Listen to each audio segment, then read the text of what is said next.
The House of Mirth by Edith Wharton. Book 2, Chapter 1. It came vividly to Selden on the casino steps that Monte Carlo had, more than any other place he knew, the gift of accommodating itself to each man's humour. His own, at the moment, lent it a festive readiness of welcome that might well, in a disenchanted eye, have turned to paint and facility. So frank an appeal for participation, so outspoken a recognition of the holiday vein in human nature, struck refreshingly on a mind jaded by prolonged hard work in surroundings made for the discipline of the senses. As he surveyed the white square set in an exotic coquetry of architecture, the studied tropicality of the gardens, the groups loitering in the foreground against mauve mountains which suggested a sublime stage-setting, forgotten in a hurried shifting of scenes, as he took in the whole outspread effect of light and leisure, he felt a movement of revulsion from the last few months of his life. The New York winter had presented an interminable perspective of snow-burdened days, reaching toward a spring of raw sunshine and furious air, when the ugliness of things rasped the eye as the gritty wind ground into the skin. Selden, immersed in his work, had told himself that external conditions did not matter to a man in his state, and that cold and ugliness were a good tonic for his relaxed sensibilities. When an urgent case summoned him abroad to confer with a client in Paris, he broke reluctantly with the routine of the office, and it was only now that, having dispatched his business, and slipped away for a week in the South, he began to feel the renewed zest of spectatorship that is the solace of those who take an objective interest in life. The multiplicity of its appeals, the perpetual surprise of its contrasts and resemblances, all these tricks and turns of the show were upon him with a spring as he descended the casino steps and paused on the pavement at its doors. He had not been abroad for 7 years, and what changes the renewed contact produced! If the central depths were untouched, hardly a pinpoint of surface remained the same. And this was the very place to bring out the completeness of the renewal. The sublimities, the perpetuities, might have left him as he was, but this tent pitched for a day's revelry spread a roof of oblivion between himself and his fixed sky. It was mid-April, and one felt that the revelry had reached its climax, and that the desultory groups in the square and gardens would soon dissolve and reform in other scenes. Meanwhile, the last moments of the performance seemed to gain an added brightness from the hovering threat of the curtain.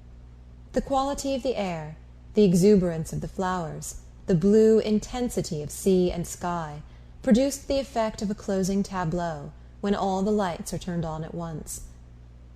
This impression was presently heightened by the way in which a consciously conspicuous group of people advanced to the middle front, and stood before Selden with the air of the chief performers gathered together by the exigencies of the final effect. Their appearance confirmed the impression that the show had been staged regardless of expense, and emphasized its resemblance to one of those costume plays in which the protagonists walk through the passions without displacing a drapery. The ladies stood in unrelated attitudes calculated to isolate their effects, and the men hung about them as irrelevantly as stage heroes whose tailors are named in the programme. It was Selden himself who unwittingly fused the group by arresting the attention of one of its members. "Why, Mr. Selden!" Mrs. Fisher exclaimed in surprise, and with a gesture towards Mrs. Jack Stepney and Mrs. Wellington Bry, she added plaintively, "We're starving to death because we can't decide where to lunch." Welcomed into their group, and made the confidant of their difficulty, Selden learned with amusement that there were several places where one might miss something by not lunching, or forfeit something by lunching, so that eating actually became a minor consideration on the very spot consecrated to its rights. "Of course, one gets the best things at the Terrasse, but that looks as if one hadn't any other reason for being there. The Americans who don't know anyone always rush for the best food. And the Duchess of Beltshire has taken up Beccassines lately," Mrs. Bry earnestly summed up. Mrs. Bry, to Mrs. Fisher's despair, had not progressed beyond the point of weighing her social alternatives in public.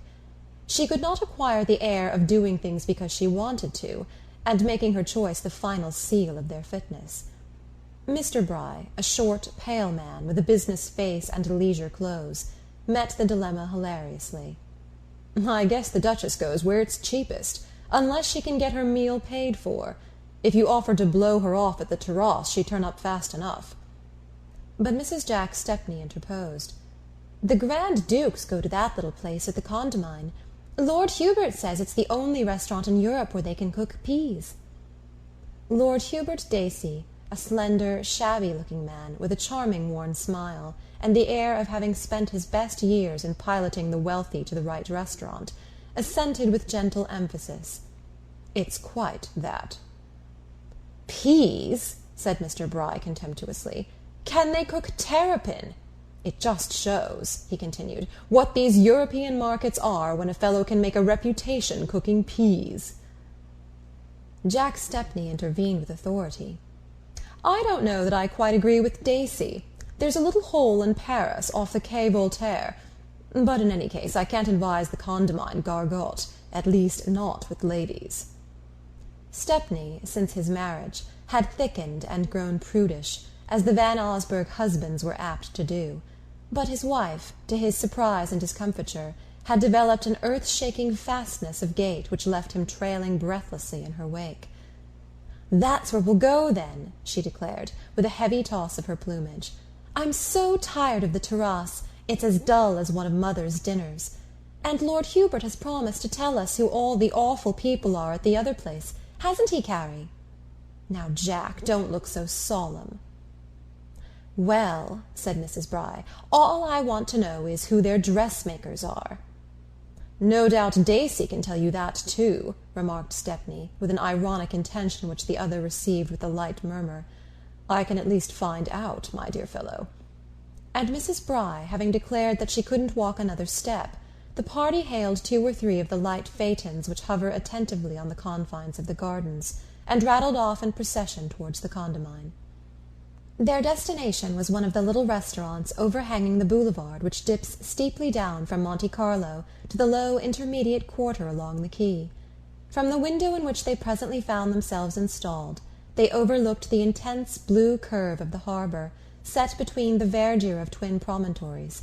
To the right, the cliff of Monaco, topped by the medieval silhouette of its church and castle. To the left, the terraces and pinnacles of the gambling-house. Between the two, the waters of the bay were furrowed by a light coming and going of pleasure-craft, through which, just at the culminating moment of luncheon, the majestic advance of a great steam-yacht drew the company's attention from the peas. "By Jove, I believe that's the Dorsets back!" Stepney exclaimed, and Lord Hubert, dropping his single eyeglass, corroborated. "It's the Sabrina, yes." "So soon? They were to spend a month in Sicily," Mrs. Fisher observed.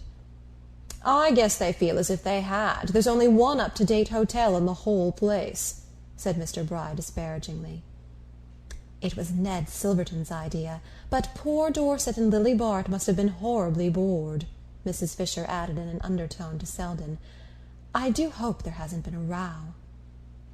"It's most awfully jolly having Miss Bart back," said Lord Hubert, in his mild, deliberate voice, and Mrs. Bry added ingenuously, "I dare say the Duchess will dine with us now that Lily's here."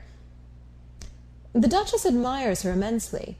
I'm sure she'd be charmed to have it arranged," Lord Hubert agreed, with the professional promptness of the man accustomed to draw his profit from facilitating social contacts.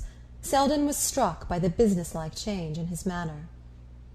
"Lily has been a tremendous success here," Mrs. Fisher continued, still addressing herself confidentially to Selden. "She looks 10 years younger. I never saw her so handsome. Lady Skiddaw took her everywhere in Cannes, and the Crown Princess of Macedonia had her to stop for a week at Cimiez. People say that was one reason why Bertha whisked the yacht off to Sicily. The Crown Princess didn't take much notice of her, and she couldn't bear to look on at Lily's triumph." Selden made no reply. He was vaguely aware that Miss Bart was cruising in the Mediterranean with the Dorsets, but it had not occurred to him that there was any chance of running across her on the Riviera, where the season was virtually at an end. As he leaned back, silently contemplating his filigree cup of Turkish coffee, He was trying to put some order in his thoughts, to tell himself how the news of her nearness was really affecting him. He had a personal detachment enabling him, even in moments of emotional high pressure, to get a fairly clear view of his feelings, and he was sincerely surprised by the disturbance which the sight of the Sabrina had produced in him. He had reason to think that his 3 months of engrossing professional work, following on the sharp shock of his disillusionment, had cleared his mind of its sentimental vapours. The feeling he had nourished and given prominence to was one of thankfulness for his escape. He was like a traveller so grateful for rescue from a dangerous accident that at first he is hardly conscious of his bruises. Now he suddenly felt the latent ache, and realized that after all he had not come off unhurt. An hour later, at Mrs. Fisher's side in the Casino gardens, he was trying to find fresh reasons for forgetting the injury received in the contemplation of the peril avoided.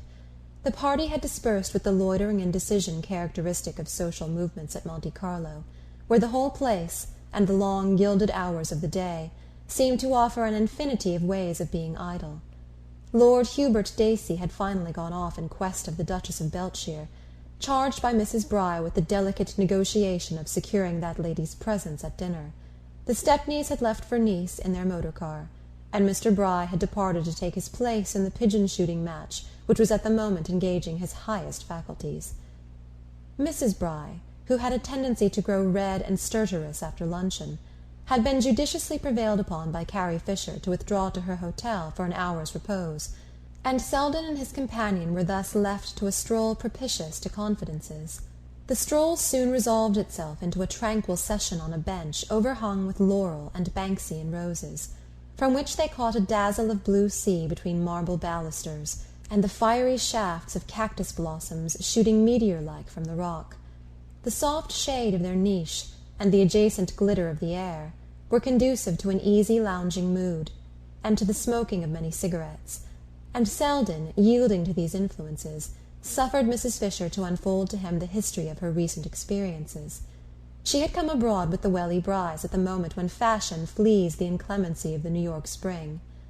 The Brys, intoxicated by their first success, already thirsted for new kingdoms, and Mrs. Fisher, viewing the Riviera as an easy introduction to London society, had guided their course thither. She had affiliations of her own in every capital, and a facility for picking them up again after long absences, and the carefully disseminated rumour of the Brys' wealth had at once gathered about them a group of cosmopolitan pleasure-seekers. "But things are not going as well as I expected," Mrs. Fisher frankly admitted. "It's all very well to say that everybody with money can get into society, but it would be truer to say that nearly everybody can. And the London market is so glutted with new Americans that to succeed there now they must be either very clever or awfully queer. The Brys are neither. He would get on well enough if she'd let him alone. They like his slang and his brag and his blunders. But Louisa spoils it all by trying to repress him and put herself forward. If she'd be natural herself, fat and vulgar and bouncing, it would be all right. But as soon as she meets anybody smart she tries to be slender and queenly. She tried it with the Duchess of Beltshire and Lady Skiddaw, and they fled. I've done my best to make her see her mistake. I've said to her again and again, 'Just let yourself go, Louisa.' But she keeps up the humbug even with me. I believe she keeps on being queenly in her own room with the door shut. The worst of it is," Mrs. Fisher went on, "that she thinks it's all my fault. When the Dorsets turned up here 6 weeks ago, and everybody began to make a fuss about Lily Bart, I could see Louisa thought that if she'd had Lily in tow instead of me she would have been hobnobbing with all the royalties by this time. She doesn't realize that it's Lily's beauty that does it. Lord Hubert tells me Lily is thought even handsomer than when he knew her at Aix 10 years ago. It seems she was tremendously admired there. An Italian prince, rich and the real thing, wanted to marry her, but just at the critical moment a good-looking stepson turned up, and Lily was silly enough to flirt with him while her marriage settlements with the stepfather were being drawn up. Some people said the young man did it on purpose. You can fancy the scandal. There was an awful row between the men, and people began to look at Lily so queerly that Mrs. Penniston had to pack up and finish her cure elsewhere. Not that she ever understood. To this day she thinks that X didn't suit her, and mentions her having been sent there as proof of the incompetence of French doctors. That's Lily all over, you know. She works like a slave preparing the ground and sowing her seed, but the day she ought to be reaping the harvest, she oversleeps herself, or goes off on a picnic. Mrs. Fisher paused and looked reflectively at the deep shimmer of sea between the cactus flowers. Sometimes, she added, I think it's just flightiness, and sometimes I think it's because, at heart, she despises the thing she's trying for, and it's the difficulty of deciding that makes her such an interesting study. She glanced tentatively at Selden's motionless profile, and resumed with a slight sigh. Well, all I can say is I wish she'd give me some of her discarded opportunities. I wish we could change places now, for instance. She could make a very good thing out of the Brys if she managed them properly, and I should know just how to look after George Dorset while Bertha is reading Verlaine with Nettie Silverton. She met Selden's sound of protest with a sharp, derisive glance. Well, what's the use of mincing matters? We all know that's what Bertha brought her abroad for. When Bertha wants to have a good time, she has to provide occupation for George. At first I thought Lily was going to play her cards well this time, but there are rumours that Bertha is jealous of her success here and at Cannes, and I shouldn't be surprised if there were a break any day. Lily's only safeguard is that Bertha needs her badly. Oh, very badly. The Silverton affair is in the acute stage. It's necessary that George's attention should be pretty continuously distracted. And I'm bound to say Lily does distract it. I believe he'd marry her tomorrow if he found out there was anything wrong with Bertha. But you know him. He's as blind as he's jealous. And of course Lily's present business is to keep him blind. A clever woman might know just the right moment to tear off the bandage, but Lily isn't clever in that way, and when George does open his eyes she'll probably contrive not to be in his line of vision. Selden tossed away his cigarette. By Jove, it's time for my train, he exclaimed, with a glance at his watch, adding, in reply to Mrs. Fisher's surprised comment, Why, I thought of course you were at Monte. A murmured word to the effect that he was making Nice his headquarters.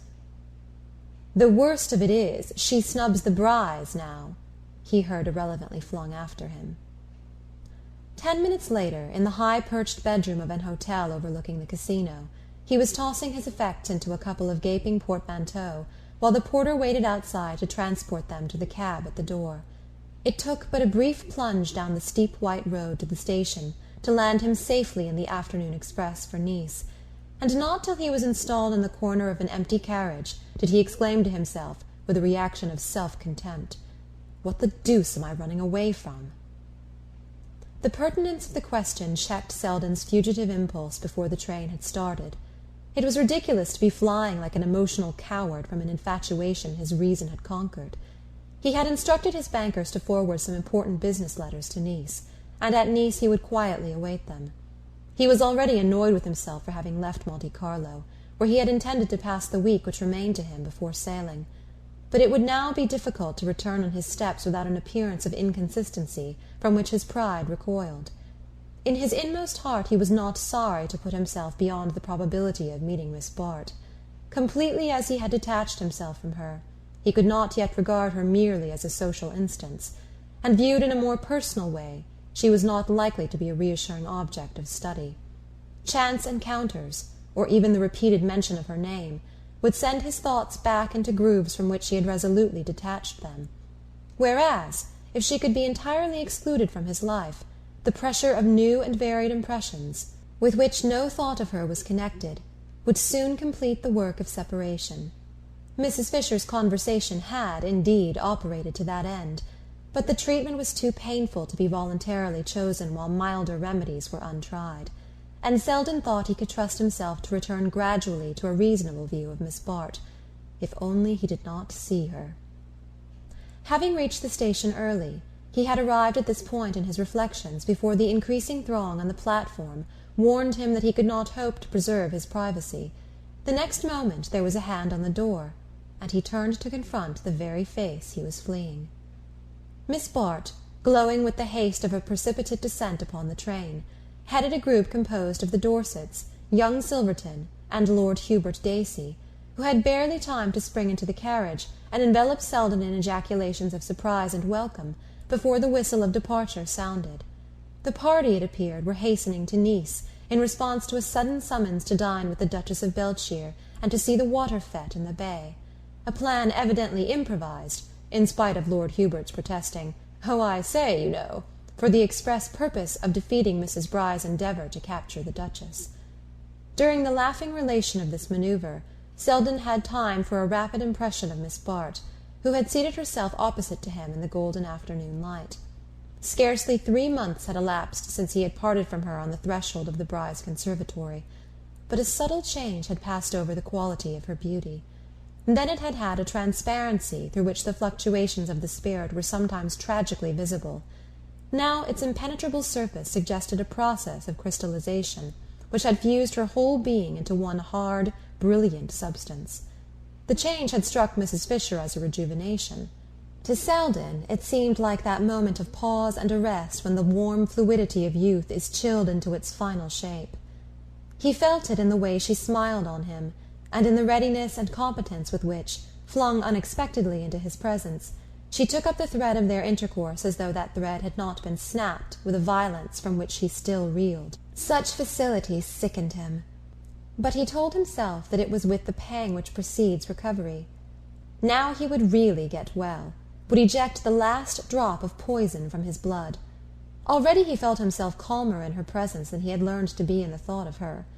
Her assumptions and elisions, her short-cuts and long detours, the skill with which she contrived to meet him at a point from which no inconvenient glimpses of the past were visible, suggested what opportunities she had had for practising such arts since their last meeting. He felt that she had at last arrived at an understanding with herself, had made a pact with her rebellious impulses, and achieved a uniform system of self-government, under which all vagrant tendencies were either held captive or forced into the service of the state.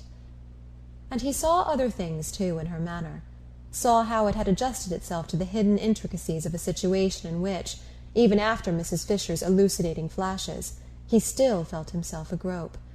Surely Mrs. Fisher could no longer charge Miss Bart with neglecting her opportunities. To Selden's exasperated observation she was only too completely alive to them. She was perfect to everyone, subservient to Bertha's anxious predominance, good-naturedly watchful of Dorset's moods, brightly companionable to Silverton and Dacey, the latter of whom met her on an evident footing of old admiration, while young Silverton, portentously self-absorbed, seemed conscious of her only as of something vaguely obstructive. And suddenly, as Selden noted the fine shades of manner by which she harmonized herself with her surroundings, it flashed on him that, to need such adroit handling, the situation must indeed be desperate. She was on the edge of something. That was the impression left with him. He seemed to see her poised on the brink of a chasm, with one graceful foot advanced to assert her unconsciousness that the ground was failing her. On the Promenade des Anglais, where Ned Silverton hung on him for the half-hour before dinner, he received a deeper impression of the general insecurity. Silverton was in a mood of titanic pessimism. How anyone could come to such a damned hole as the Riviera, anyone with a grain of imagination, with the whole Mediterranean to choose from. But then if one's estimate of a place depended on the way they broiled a spring chicken, gad, what a study might be made of the tyranny of the stomach, the way a sluggish liver or insufficient gastric juices might affect the whole course of the universe, overshadow everything in reach. Chronic dyspepsia ought to be among these statutory causes. A woman's life might be ruined by a man's inability to digest fresh bread. Grotesque? Yes, and tragic, like most absurdities. There's nothing grimmer than the tragedy that wears a comic mask. Where was he? Oh, the reason they had chucked Sicily and rushed back. Well, partly, no doubt, Miss Bart's desire to get back to bridge and smartness. Dead as a stone to art and poetry. The like never was on sea or land for her. And of course she persuaded Dorset that the Italian food was bad for him. Oh, she could make him believe anything. Anything. Mrs. Dorset was aware of it, oh, perfectly, nothing she didn't see.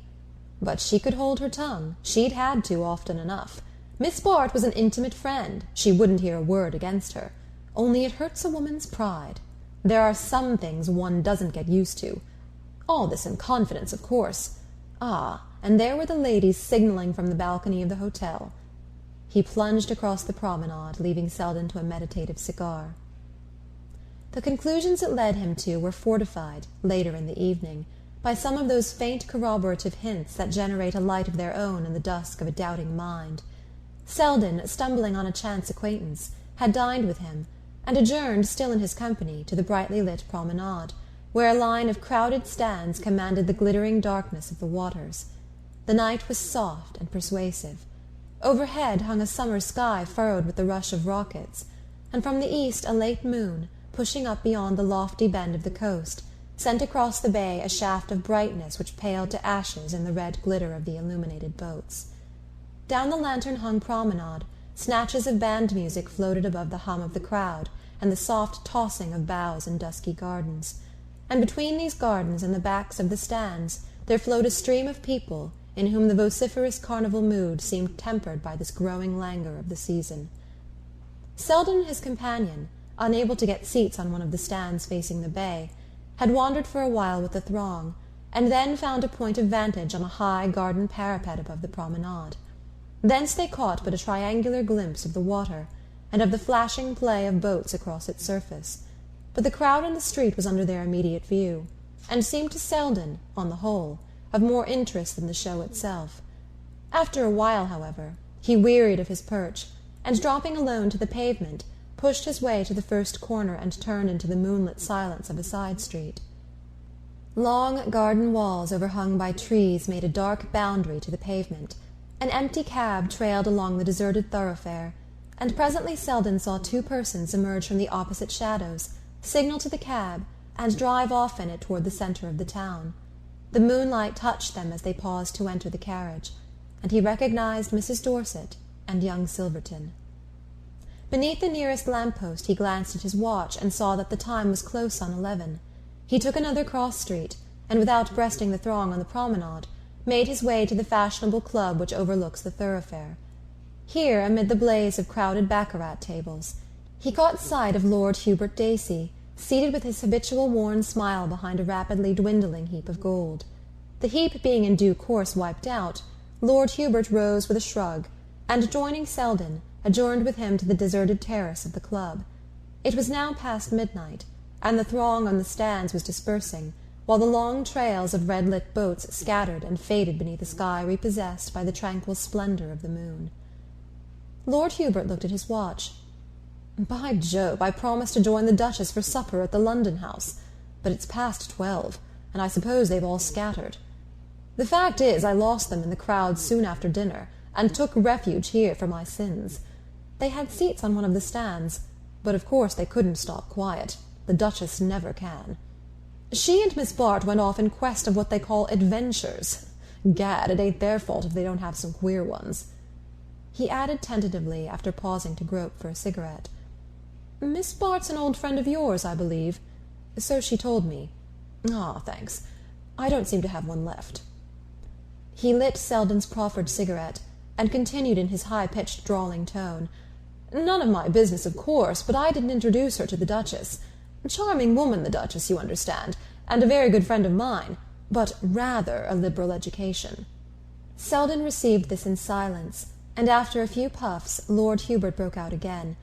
"The sort of thing one can't communicate to the young lady, though young ladies nowadays are so competent to judge for themselves. But in this case, I'm an old friend too, you know, and there seemed no one else to speak to.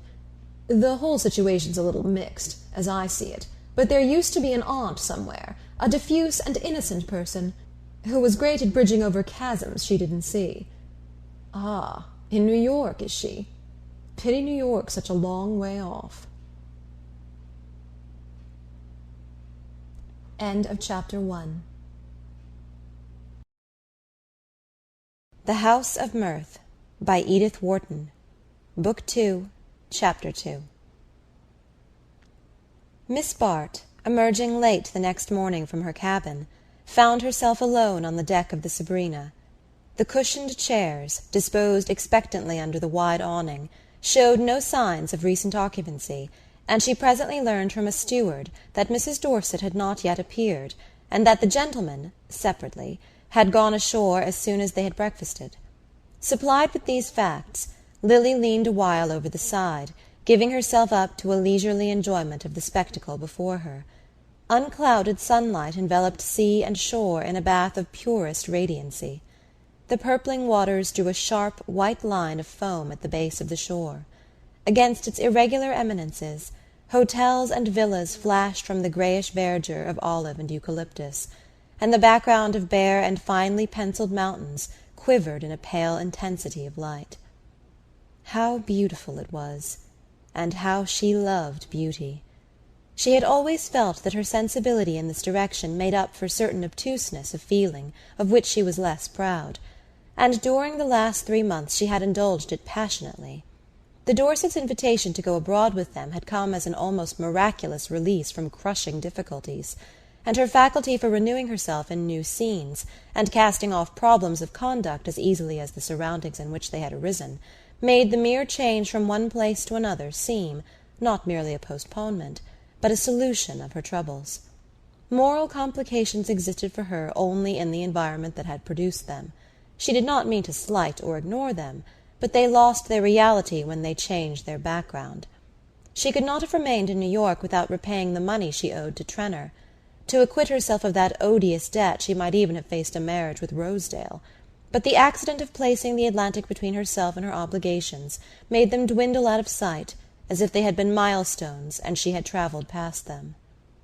Her 2 months on the Sabrina had been especially calculated to aid this illusion of distance. She had been plunged into new scenes, and had found in them a renewal of old hopes and ambitions. The cruise itself charmed her as a romantic adventure. She was vaguely touched by the names and scenes amid which she moved, and had listened to Ned Silverton reading Theocritus by moonlight, as the yacht rounded the Sicilian promontories, with a thrill of the nerves that confirmed her belief in her intellectual superiority. But the weeks at Cannes and Nice had really given her more pleasure. The gratification of being welcomed in high company, and of making her own ascendancy felt there, so that she found herself figuring once more as the beautiful Miss Bart in the interesting journal devoted to recording the least movements of her cosmopolitan companions. All these experiences tended to throw into the extreme background of memory the prosaic and sordid difficulties from which she had escaped. If she was faintly aware of fresh difficulties ahead, she was sure of her ability to meet them. It was characteristic of her to feel that the only problems she could not solve were those with which she was familiar. Meanwhile, she could honestly be proud of the skill with which she had adapted herself to somewhat delicate conditions. She had reason to think that she had made herself equally necessary to her host and hostess, and if only she had seen any perfectly irreproachable means of drawing a financial profit from the situation, there would have been no cloud on her horizon. The truth was that her funds, as usual, were inconveniently low, and to neither Dorset nor his wife could this vulgar embarrassment be safely hinted. Still, the need was not a pressing one. She could worry along, as she had so often done before, with the hope of some happy change of fortune to sustain her, and meanwhile life was gay and beautiful and easy, and she was conscious of figuring not unworthily in such a setting. She was engaged to breakfast that morning with the Duchess of Beltshire, and at 12 o'clock she asked to be set ashore in the gig. Before this she had sent her maid to inquire if she might see Mrs. Dorset, but the reply came back that the latter was tired and trying to sleep. Lily thought she understood the reason of the rebuff. Her hostess had not been included in the Duchess's invitation, though she herself had made the most loyal efforts in that direction. But her Grace was impervious to hints, and invited or omitted as she chose. It was not Lily's fault if Mrs. Dorset's complicated attitudes did not fall in with the Duchess's easy gait. The Duchess, who seldom explained herself, had not formulated her objection beyond saying, "She's rather a bore, you know. The only one of your friends I like is that little Mr. Bry. He's funny." But Lily knew enough not to press the point, and was not altogether sorry to be thus distinguished at her friend's expense. Bertha certainly had grown tiresome since she had taken to poetry and Ned Silverton. On the whole, it was a relief to break away now and then from the Sabrina, and the Duchess's little breakfast, organized by Lord Hubert with all his usual virtuosity, was the pleasanter to Lily for not including her travelling companions. Dorset, of late, had grown more than usually morose and incalculable, and Ned Silverton went about with an air that seemed to challenge the universe. The freedom and lightness of the ducal intercourse made an agreeable change from these complications, and Lily was tempted, after luncheon, to adjourn in the wake of her companions to the hectic atmosphere of the casino.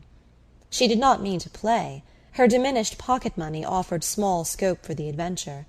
But it amused her to sit on a divan, under the doubtful protection of the Duchess's back, while the latter hung above her stakes at a neighbouring table.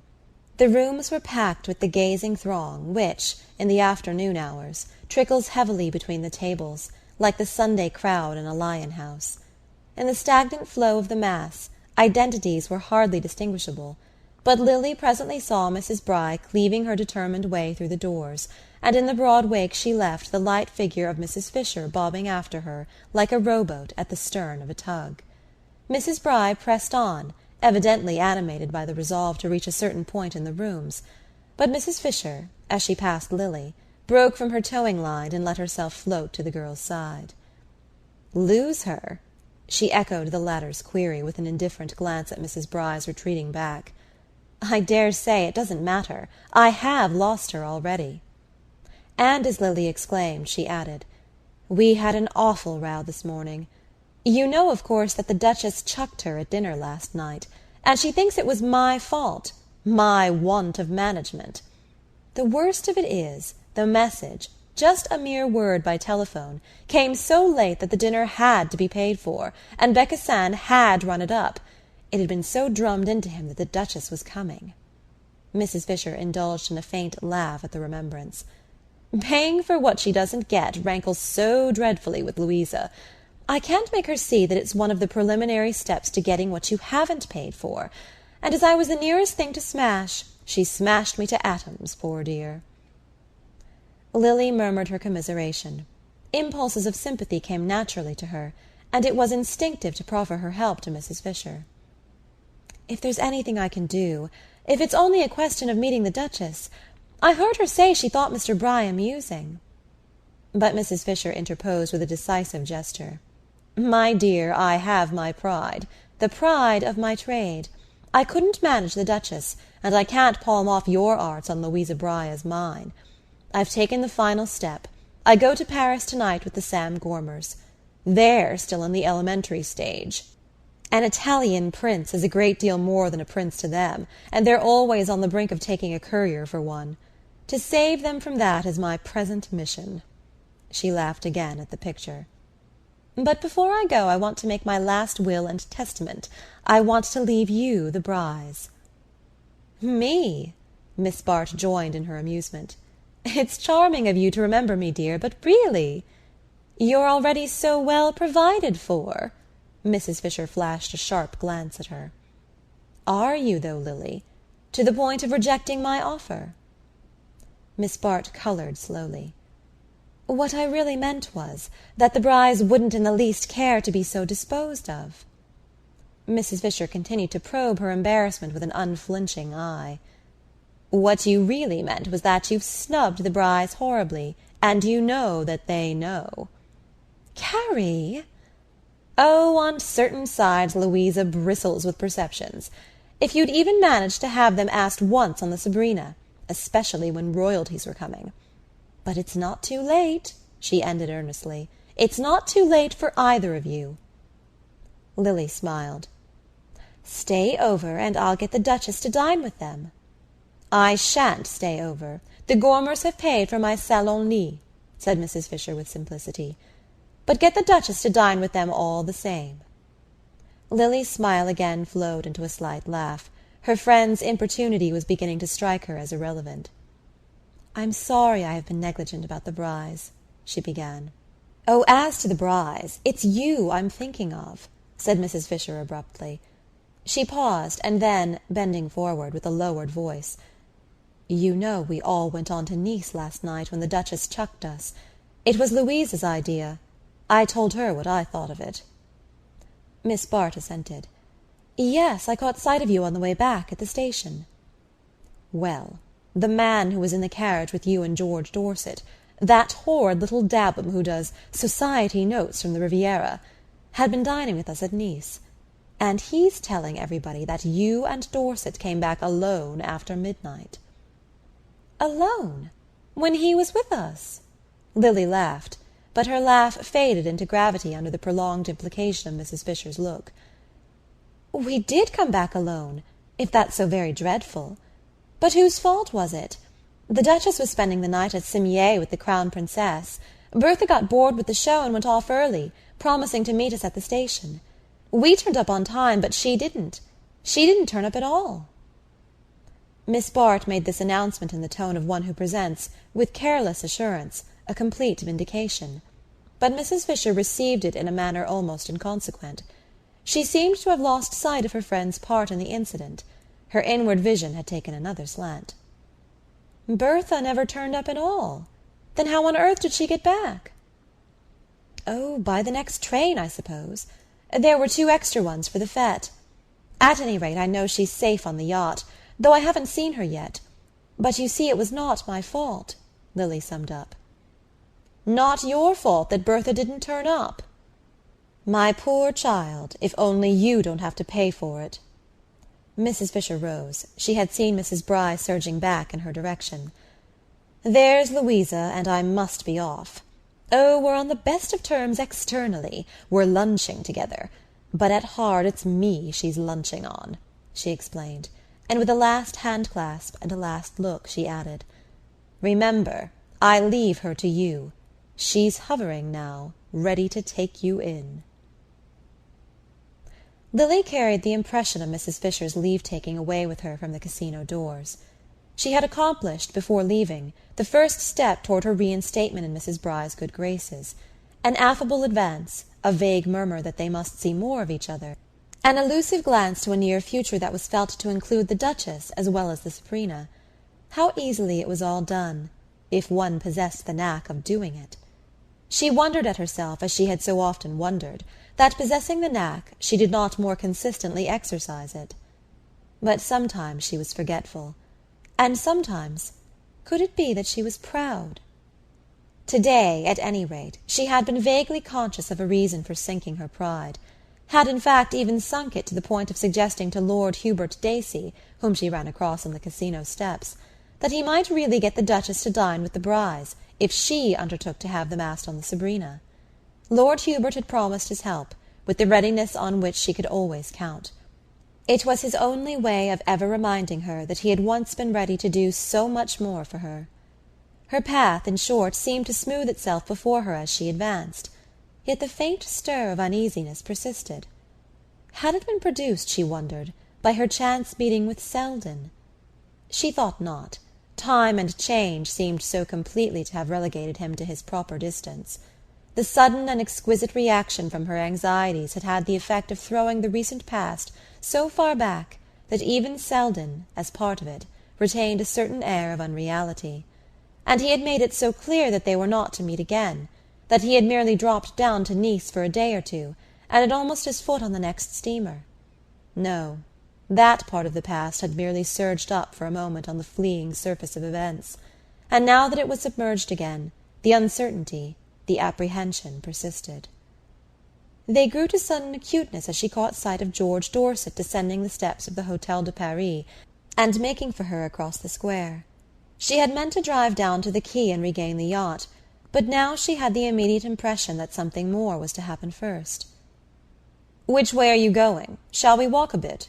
he began, putting the second question before the first was answered, and not waiting for a reply to either before he directed her silently toward the comparative seclusion of the lower gardens. She detected in him at once all the signs of extreme nervous tension. The skin was puffed out under his sunken eyes, and its sallowness had paled to a leaden white against which his irregular eyebrows and long reddish moustache were relieved with a saturnine effect. His appearance, in short, presented an odd mixture of the bedraggled and the ferocious. He walked beside her in silence, with quick, precipitate steps, till they reached the embowered slopes to the east of the casino. Then, pulling up abruptly, he said, "Have you seen Bertha?" "No. When I left the yacht she was not yet up." He received this with a laugh like the whirring sound in a disabled clock. "Not yet up? Had she gone to bed? Do you know at what time she came on board? This morning at 7, he exclaimed. At 7? Lily started. What happened? An accident to the train? He laughed again. They missed the train. All the trains. They had to drive back. Well? She hesitated, feeling at once how little even this necessity accounted for the fatal lapse of hours. Well, they couldn't get a carriage at once. At that time of night, you know. The explanatory note made it almost seem as though he were putting the case for his wife. And when they finally did, it was only a one-horse cab, and the horse was lame. How tiresome. I see, she affirmed, with the more earnestness because she was so nervously conscious that she did not. And after a pause she added, I'm so sorry, but ought we to have waited? Waited for the one-horse cab? It would scarcely have carried the 4 of us, do you think? She took this in what seemed the only possible way, with a laugh intended to sink the question itself in his humorous treatment of it. Well, it would have been difficult. We should have had to walk by turns. But it would have been jolly to see the sunrise.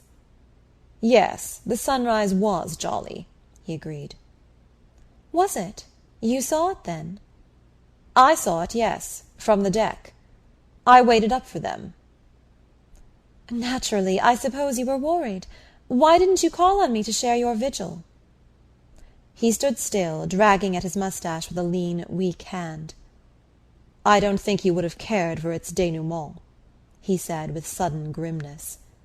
Again she was disconcerted by the abrupt change in his tone, and as in one flash she saw the peril of the moment, and the need of keeping her sense of it out of her eyes. Dénouement? Isn't that too big a word for such a small incident? The worst of it, after all, is the fatigue which Bertha has probably slept off by this time. She clung to the note bravely, though its futility was now plain to her in the glare of his miserable eyes. Don't, he broke out, with the hurt cry of a child, and while she tried to merge her sympathy and her resolve to ignore any cause for it in one ambiguous murmur of deprecation, he dropped down on the bench near which they had paused, and poured out the wretchedness of his soul. It was a dreadful hour, an hour from which she emerged shrinking and seared, as though her lids had been scorched by its actual glare.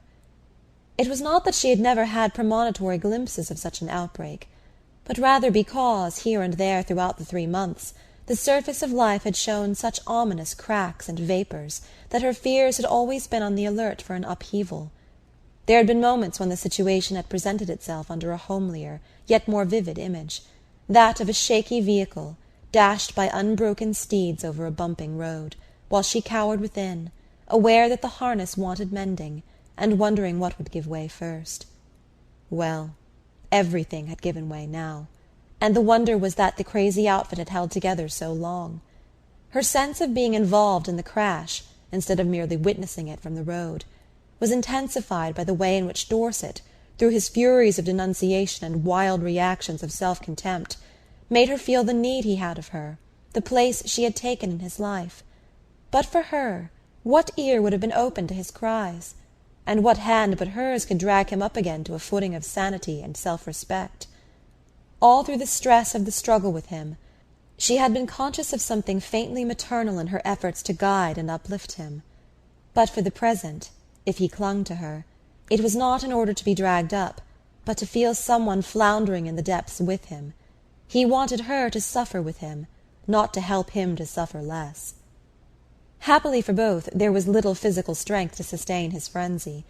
It left him, collapsed and breathing heavily, to an apathy so deep and prolonged that Lily almost feared the passers-by would think it the result of a seizure and stop to offer their aid. But Monte Carlo is, of all places, the one where the human bond is least close, and odd sights are the least arresting. If a glance or two lingered on the couple, no intrusive sympathy disturbed them, and it was Lily herself who broke the silence by rising from her seat. With the clearing of her vision the sweep of peril had extended, and she saw that the post of danger was no longer at Dorset's side. "If you won't go back, I must. Don't make me leave you," she urged. But he remained mutely resistant, and she added, What are you going to do? You really can't sit here all night." "I can go to a hotel. I can telephone my lawyers." He sat up, roused by a new thought. "By Jove! Selden's at Nice.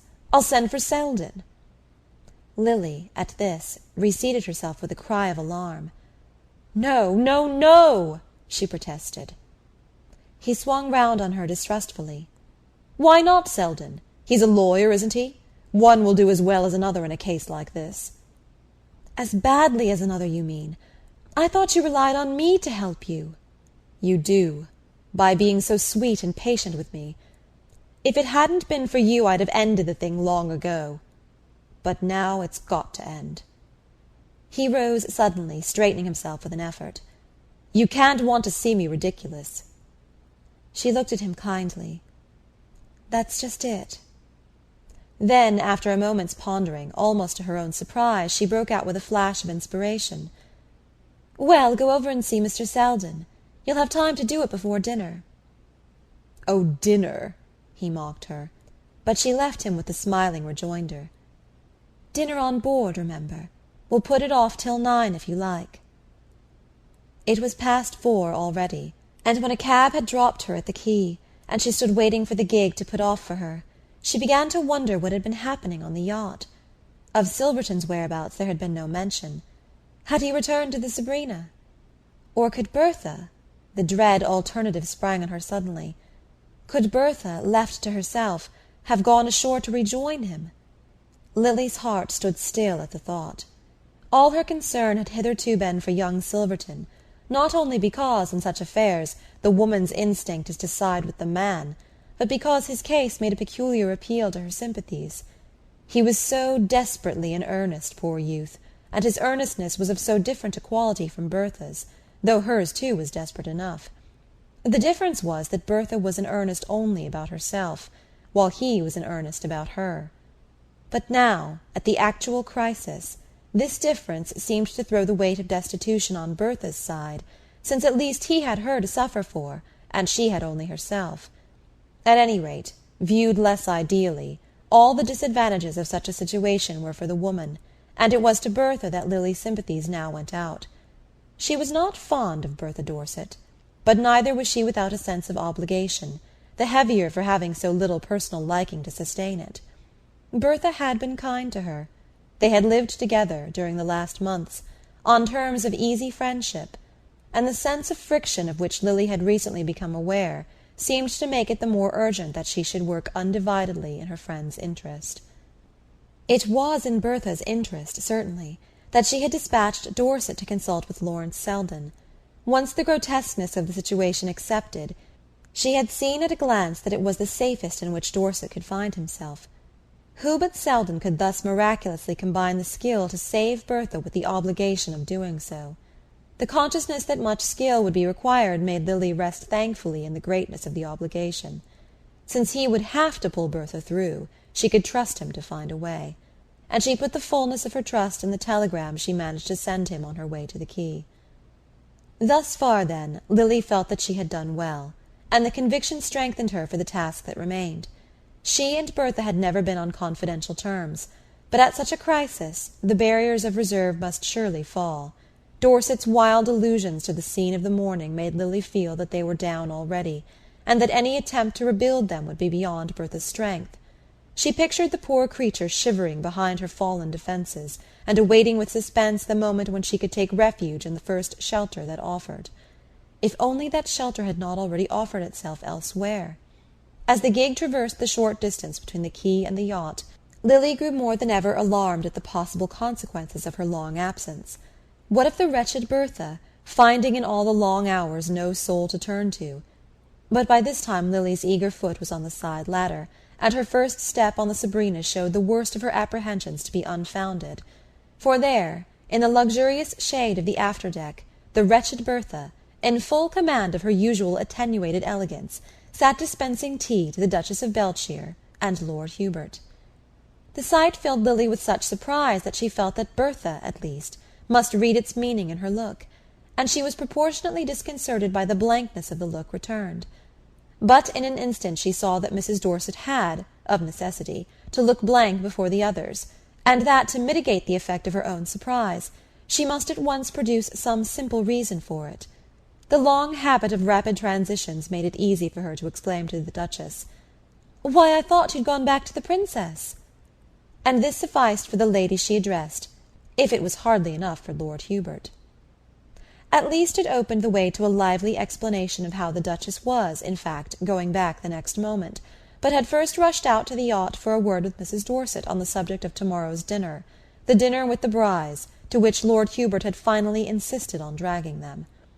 "To save my neck, you know," he explained, with a glance that appealed to Lily for some recognition of his promptness, and the Duchess added with her noble candour, "Mr. Bry has promised him a tip, and he says if we go he'll pass it on to us."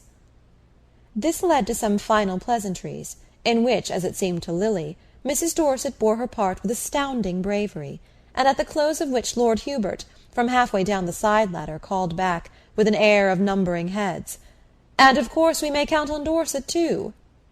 "Oh, count on him," his wife assented gaily. She was keeping up well to the last, but as she turned back from waving her adieu over the side, Lily said to herself that the mask must drop and the soul of fear look out. Mrs. Dorset turned back slowly. Perhaps she wanted time to steady her muscles. At any rate, they were still under perfect control when, dropping once more into her seat behind the tea-table, she remarked to Miss Bart with a faint touch of irony, "I suppose I ought to say good morning."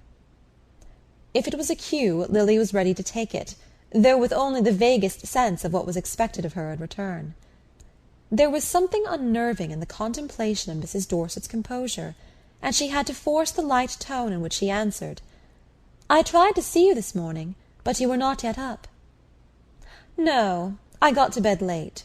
After we missed you at the station I thought we ought to wait for you till the last train." She spoke very gently, but with just the least tinge of reproach. "You missed us. You waited for us at the station." Now, indeed, Lily was too far adrift in bewilderment to measure the other's words or keep watch on her own. "But I thought you didn't get to the station till after the last train had left." Mrs. Dorset, examining her between lowered lids, met this with the immediate query, "Who told you that?" "George. I saw him just now in the gardens." "Ah, is that George's version? Poor George! He was in no state to remember what I told him. He had one of his worst attacks this morning, and I packed him off to see the doctor. Do you know if he found him?"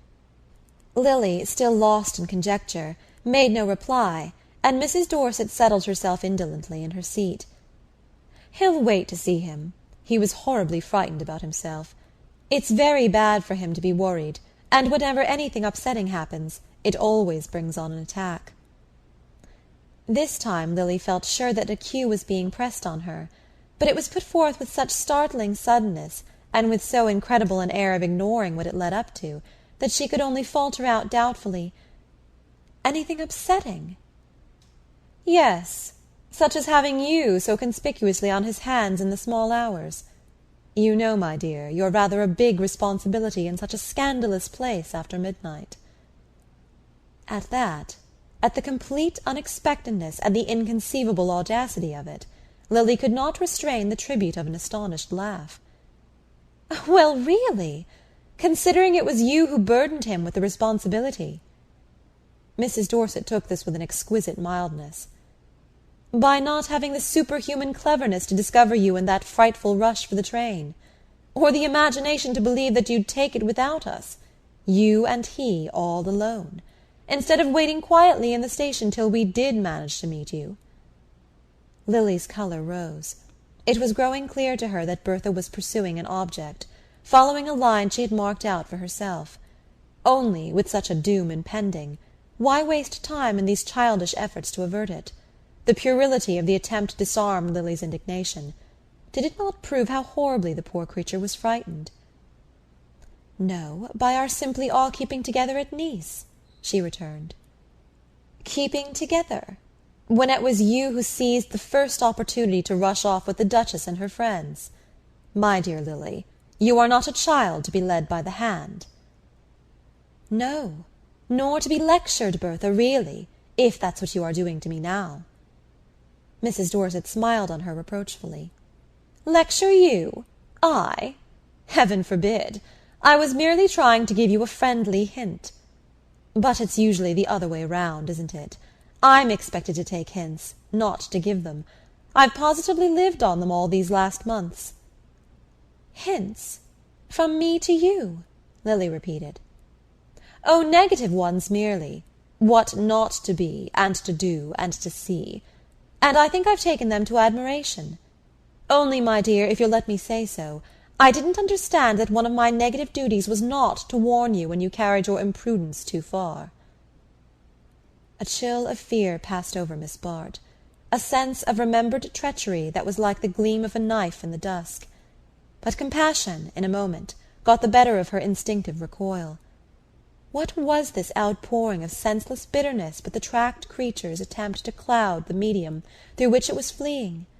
It was on Lily's lips to exclaim, "You poor soul, don't double and turn, come straight back to me, and we'll find a way out." But the words died under the impenetrable insolence of Bertha's smile. Lily sat silent, taking the brunt of it quietly, letting it spend itself on her to the last drop of its accumulated falseness. Then, without a word, she rose and went down to her cabin. End of Chapter 2. The House of Mirth by Edith Wharton. Book 2, Chapter 3. Miss Bart's telegram caught Lawrence Selden at the door of his hotel, and having read it, he turned back to wait for Dorset. The message necessarily left large gaps for conjecture, but all that he had recently heard and seen made these but too easy to fill in. On the whole he was surprised, for though he had perceived that the situation contained all the elements of an explosion, he had often enough, in the range of his personal experience, seen just such combinations subside into harmlessness. Still, Dorset's spasmodic temper, and his wife's reckless disregard of appearances, gave the situation a peculiar insecurity, and it was less from the sense of any special relation to the case than from a purely professional zeal that Selden resolved to guide the pair to safety. Whether in the present instance safety for either lay in repairing so damaged a tie, it was no business of his to consider. He had only, on general principles, to think of averting a scandal, and his desire to avert it was increased by his fear of its involving Miss Bart. There was nothing specific in this apprehension.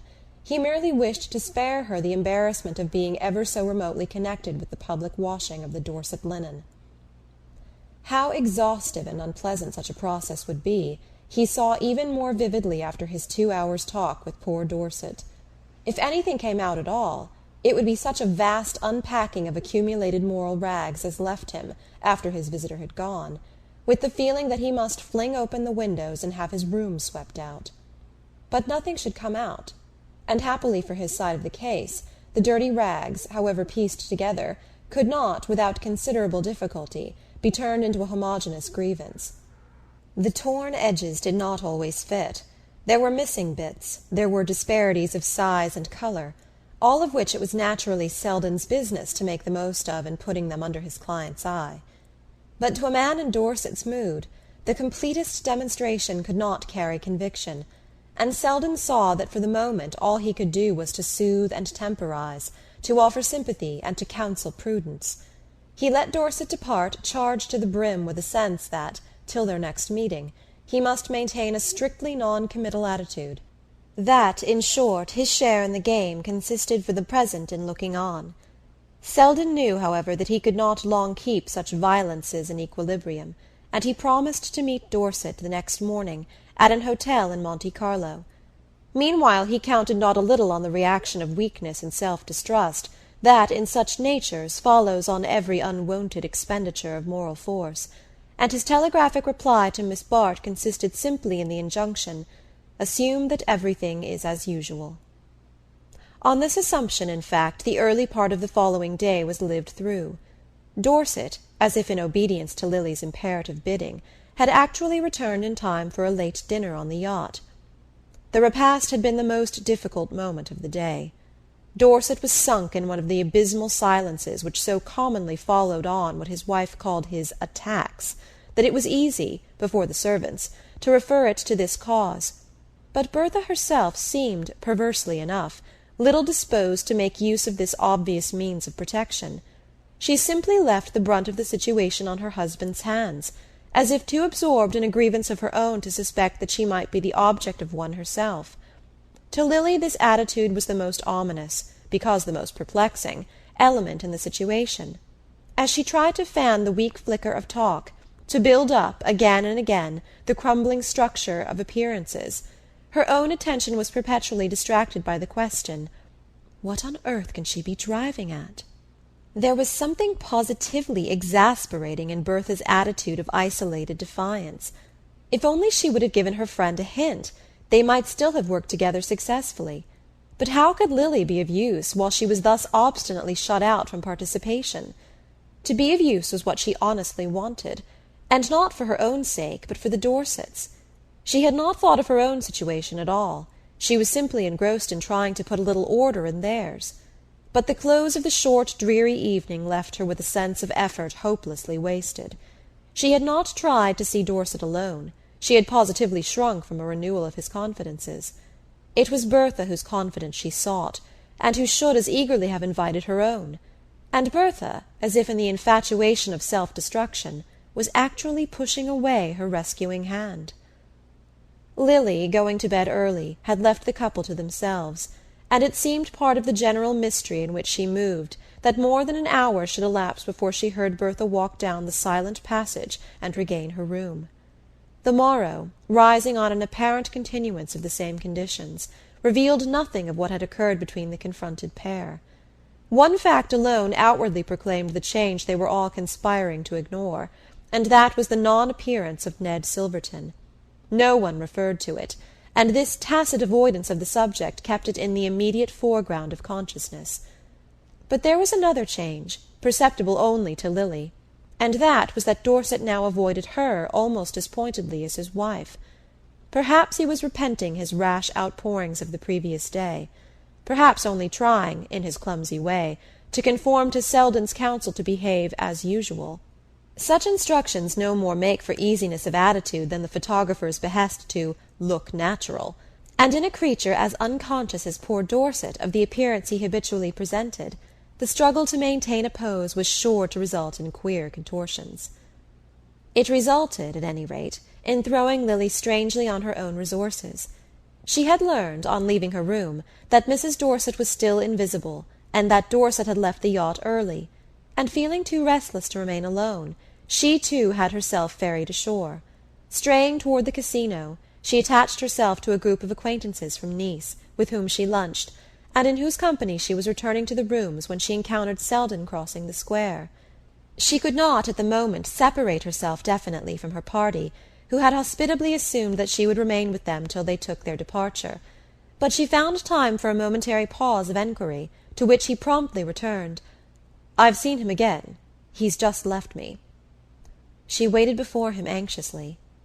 "Well, what has happened? What will happen?" "Nothing as yet, and nothing in the future, I think." "It's over, then? It's settled? You're sure?" He smiled. "Give me time.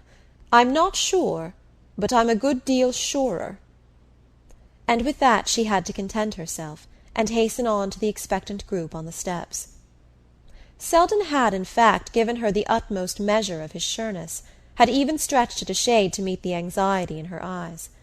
And now, as he turned away, strolling down the hill toward the station, that anxiety remained with him as the visible justification of his own. It was not, indeed, anything specific that he feared. There had been a literal truth in his declaration that he did not think anything would happen. What troubled him was that, though Dorset's attitude had perceptibly changed, the change was not clearly to be accounted for. It had certainly not been produced by Selden's arguments, or by the action of his own soberer reason. 5 minutes' talk sufficed to show that some alien influence had been at work, and that it had not so much subdued his resentment as weakened his will, so that he moved under it in a state of apathy, like a dangerous lunatic who has been drugged. Temporarily, no doubt, however exerted, It worked for the general safety. The question was how long it would last, and by what kind of reaction it was likely to be followed. On these points Selden could gain no light, for he saw that one effect of the transformation had been to shut him off from free communion with Dorset. The latter, indeed, was still moved by the irresistible desire to discuss his wrong, but though he revolved about it with the same forlorn tenacity, Selden was aware that something always restrained him from full expression. His state was one to produce first weariness and then impatience in his hearer, and when their talk was over, Selden began to feel that he had done his utmost, and might justifiably wash his hands of the sequel. It was in this mind that he had been making his way back to the station when Miss Bart crossed his path, but though, after his brief word with her, he kept mechanically on his course, he was conscious of a gradual change in his purpose. The change had been produced by the look in her eyes, and in his eagerness to define the nature of that look, he dropped into a seat in the gardens, and sat brooding upon the question. It was natural enough, in all conscience, that she should appear anxious. A young woman placed in the close intimacy of a yachting cruise, between a couple on the verge of disaster, could hardly, aside from her concern for her friends, be insensible to the awkwardness of her own position. The worst of it was that, in interpreting Miss Bart's state of mind, so many alternative readings were possible, and one of these, in Selden's troubled mind, took the ugly form suggested by Mrs. Fisher. If the girl was afraid, was she afraid for herself or for her friends? And to what degree was her dread of a catastrophe intensified by the sense of being fatally involved in it? The burden of offence lying manifestly with Mrs. Dorset, this conjecture seemed on the face of it gratuitously unkind. But Selden knew that in the most one-sided matrimonial quarrel there are generally counter-charges to be brought, and that they are brought with the greater audacity where the original grievance is so emphatic. Mrs. Fisher had not hesitated to suggest the likelihood of Dorset's marrying Miss Bart if anything happened, and though Mrs. Fisher's conclusions were notoriously rash, she was shrewd enough in reading the signs from which they were drawn. Dorset had apparently shown marked interest in the girl, and this interest might be used to cruel advantage in his wife's struggle for rehabilitation. Selden knew that Bertha would fight to the last round of powder. The rashness of her conduct was illogically combined with a cold determination to escape its consequences. She could be as unscrupulous in fighting for herself as she was reckless in courting danger, and whatever came to her hand at such moments was likely to be used as a defensive missile. He did not, as yet, see clearly just what course she was likely to take, but his perplexity increased his apprehension, and with it the sense that, before leaving, he must speak again with Miss Bart. Whatever her share in the situation, and he had always honestly tried to resist judging her by her surroundings, however free she might be from any personal connection with it, she would be better out of the way of a possible crash, and since she had appealed to him for help, it was clearly his business to tell her so. This decision at last brought him to his feet, and carried him back to the gambling-rooms, within whose doors he had seen her disappearing, but a prolonged exploration of the crowd failed to put him on her traces.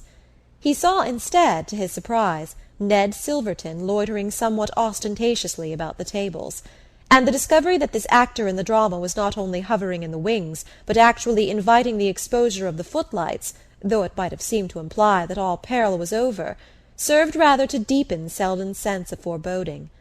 Charged with this impression, he returned to the square, hoping to see Miss Bart move across it, as every one in Monte Carlo seemed inevitably to do at least a dozen times a day. But here again he waited vainly for a glimpse of her, and the conclusion was slowly forced on him that she had gone back to the Sabrina. It would be difficult to follow her there, and still more difficult, should he do so, to contrive the opportunity for a private word, and he had almost decided on the unsatisfactory alternative of writing, when the ceaseless diorama of the square suddenly unrolled before him the figures of Lord Hubert and Mrs. Bry. Hailing them at once with his question, he learned from Lord Hubert that Miss Bart had just returned to the Sabrina in Dorset's company, an announcement so evidently disconcerting to him that Mrs. Bry, after a glance from her companion, which seemed to act like the pressure on a spring, brought forth the prompt proposal that he should come and meet his friends at dinner that evening. "At Becca Sands, a little dinner to the Duchess," she flashed out before Lord Hubert had time to remove the pressure. Selden's sense of the privilege of being included in such company brought him early in the evening to the door of the restaurant, where he paused to scan the ranks of diners approaching down the brightly lit terrace. There, while the Brys hovered within over the last agitating alternatives of the menu, he kept watch for the guests from the Sabrina, who at length rose on the horizon in company with the Duchess, Lord and Lady Skiddaw, and the Stepneys. From this group it was easy for him to detach Miss Bart on the pretext of a moment's glance into one of the brilliant shops along the terrace, and to say to her, while they lingered together in the white dazzle of a jeweller's window, "I stopped over to see you, to beg of you to leave the yacht." The eyes she turned on him showed a quick gleam of her former fear. "To leave? What do you mean? What has happened?" "Nothing. But if anything should, why be in the way of it?" The glare from the jeweller's window, deepening the pallor of her face, gave to its delicate lines the sharpness of a tragic mask. "Nothing will, I am sure. But while there's even a doubt left, how can you think I would leave Bertha?" The words rang out on a note of contempt. Was it possibly of contempt for himself? Well, he was willing to risk its renewal to the extent of insisting, with an undeniable throb of added interest, "You have yourself to think of, you know." To which, with a strange fall of sadness in her voice, she answered, meeting his eyes, "If you knew how little difference that makes." "Oh, well, nothing will happen," he said, more for his own reassurance than for hers. And "Nothing, nothing, of course," she valiantly assented, as they turned to overtake their companions. In the thronged restaurant, taking their places about Mrs. Bry's illuminated board, their confidence seemed to gain support from the familiarity of their surroundings. Here were Dorset and his wife, once more presenting their customary faces to the world, she engrossed in establishing her relation with an intensely new gown, he shrinking with dyspeptic dread from the multiplied solicitations of the menu. The mere fact that they thus showed themselves together, with the utmost openness the place afforded, seemed to declare beyond a doubt that their differences were composed. How this end had been attained was still matter for wonder, but it was clear that for the moment Miss Bart rested confidently in the result, and Selden tried to achieve the same view by telling himself that her opportunities for observation had been ampler than his own. Meanwhile, as the dinner advanced through a labyrinth of courses, in which it became clear that Mrs. Bry had occasionally broken away from Lord Hubert's restraining hand, Selden's general watchfulness began to lose itself in a particular study of Miss Bart. It was one of the days when she was so handsome that to be handsome was enough, and all the rest, her grace, her quickness, her social felicities, seemed the overflow of a bounteous nature. But what especially struck him was the way in which she detached herself, by 100 undefinable shades, from the persons who most abounded in her own style. It was in just such company, the fine flower and complete expression of the state she aspired to, that the differences came out with special poignancy, her grace cheapening the other women's smartness, as her finely discriminated silences made their chatter dull. The strain of the last hours had restored to her face the deeper eloquence which Selden had lately missed in it, and the bravery of her words to him still fluttered in her voice and eyes. Yes, she was matchless. It was the one word for her, and he could give his admiration the freer play because so little personal feeling remained in it. His real detachment from her had taken place, not at the lurid moment of disenchantment, but now, in the sober after-light of discrimination, where he saw her definitely divided from him by the crudeness of a choice which seemed to deny the very differences he felt in her. It was before him again in its completeness, the choice in which she was content to rest, in the stupid costliness of the food, and the showy dullness of the talk, in the freedom of speech which never arrived at wit, and the freedom of act which never made for romance. The strident setting of the restaurant, in which their tables seemed set apart in a special glare of publicity, and the presence at it of little Dabham of the Riviera Notes, emphasized the ideals of a world where conspicuousness passed for distinction, and the society column had become the roll of fame. It was as the immortalizer of such occasions that little Dabham, wedged in modest watchfulness between two brilliant neighbours, suddenly became the centre of Selden's scrutiny. How much did he know of what was going on? and how much for his purpose was still worth finding out. His little eyes were like tentacles thrown out to catch the floating intimations with which, to Selden, the air at moments seemed thick. Then again it cleared to its normal emptiness, and he could see nothing in it for the journalist but leisure to note the elegance of the ladies' gowns. Mrs. Dorset's in particular challenged all the wealth of Mr. Dabham's vocabulary. It had surprises and subtleties worthy of what he would have called the literary style. At first, as Selden had noticed, it had been almost too preoccupying to its wearer, but she was now in full command of it, and was even producing her effects with unwonted freedom. Was she not, indeed, too free, too fluent for perfect naturalness? And was not Dorset, to whom his glance had passed by a natural transition, too jerkily wavering between the same extremes? Dorset, indeed, was always jerky, but it seemed to Selden that tonight each vibration swung him farther from his centre.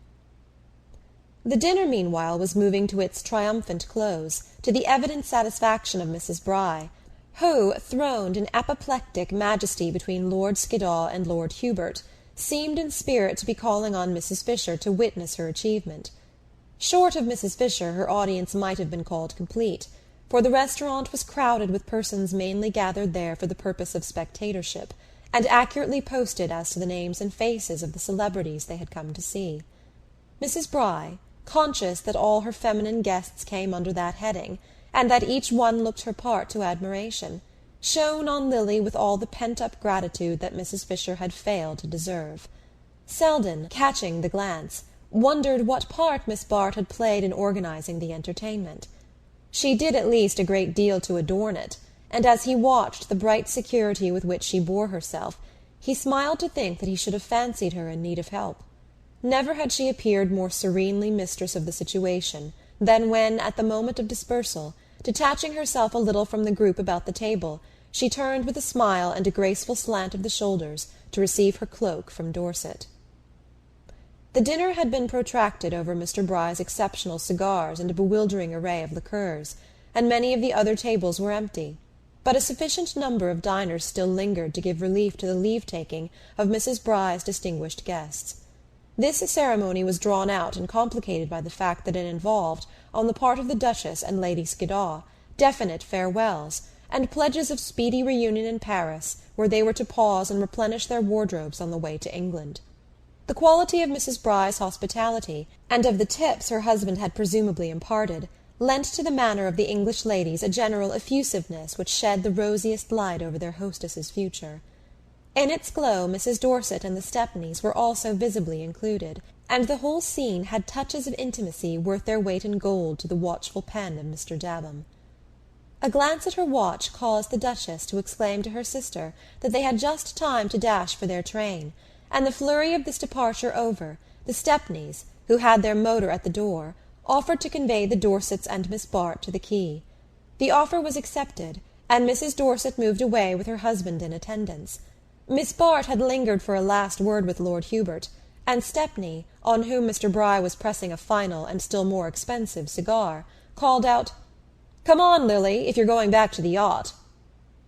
Lily turned to obey, but as she did so, Mrs. Dorset, who had paused on her way out, moved a few steps back toward the table.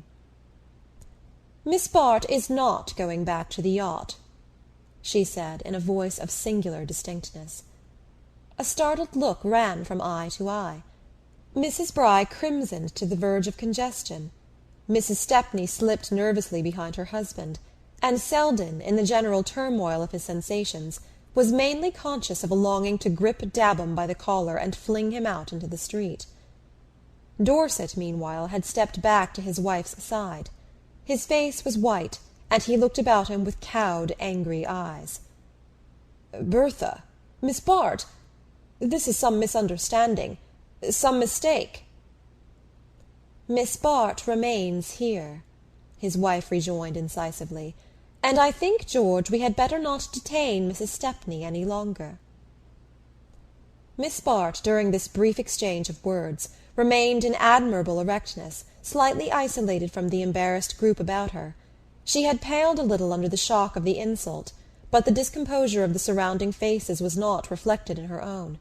The faint disdain of her smile seemed to lift her high above her antagonist's reach, and it was not till she had given Mrs. Dorset the full measure of the distance between them that she turned and extended her hand to her hostess.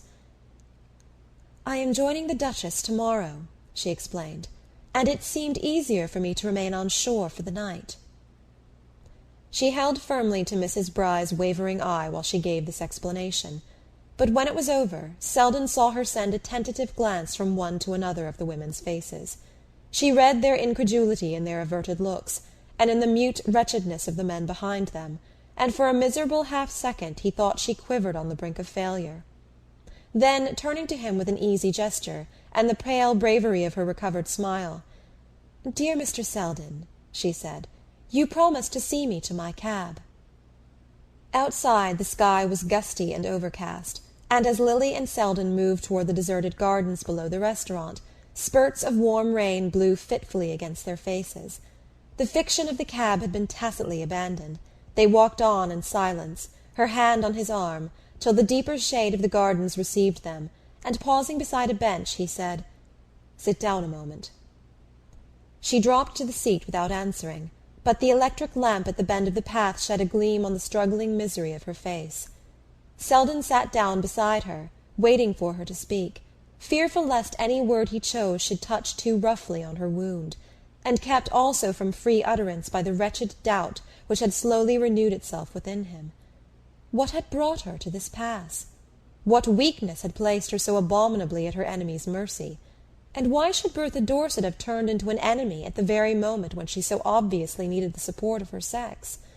Even while his nerves raged at the subjection of husbands to their wives, and at the cruelty of women to their kind, reason obstinately harped on the proverbial relation between smoke and fire. The memory of Mrs. Fisher's hints, and the corroboration of his own impressions, while they deepened his pity, also increased his constraint, since, whichever way he sought a free outlet for sympathy, it was blocked by the fear of committing a blunder. Suddenly it struck him that his silence must seem almost as accusatory as that of the men he had despised for turning from her, but before he could find the fitting word she had cut him short with a question. "Do you know of a quiet hotel? I can send for my maid in the morning." "An hotel? Here? That you can go to alone? It's not possible." She met this with a pale gleam of her old playfulness. "What is, then? It's too wet to sleep in the gardens." "But there must be someone."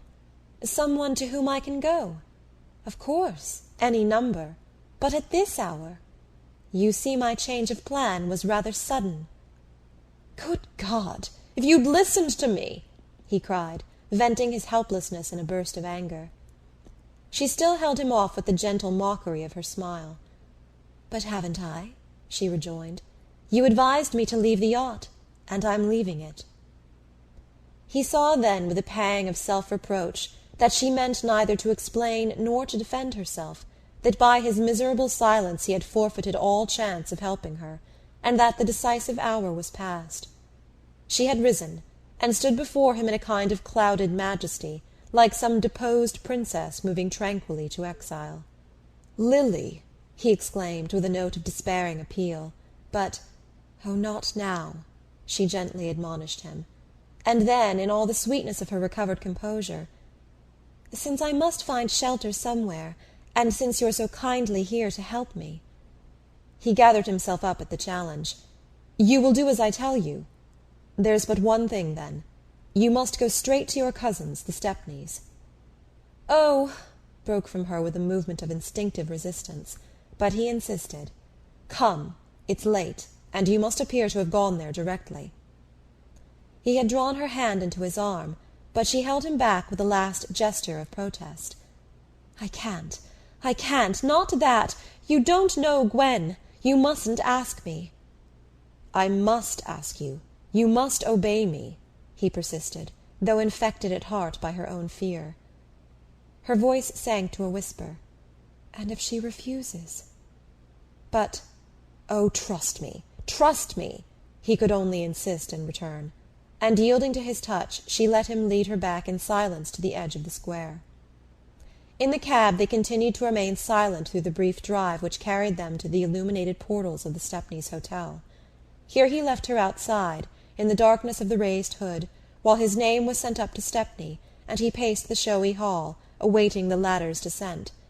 10 minutes later the two men passed out together between the gold-laced custodians of the threshold, but in the vestibule Stepney drew up with a last flare of reluctance.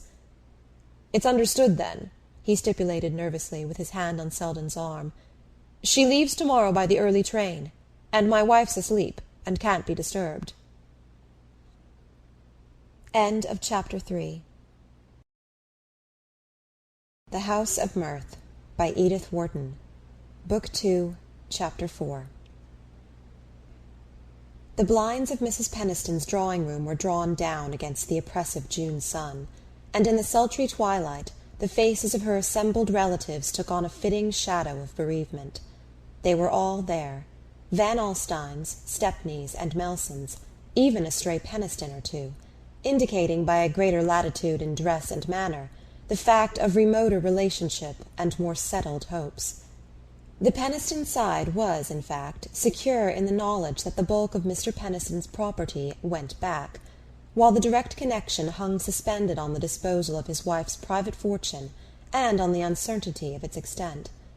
Jack Stepney, in his new character as the richest nephew, tacitly took the lead, emphasizing his importance by the deeper gloss of his mourning and the subdued authority of his manner, while his wife's bored attitude and frivolous gown proclaimed the heiress's disregard of the insignificant interests at stake.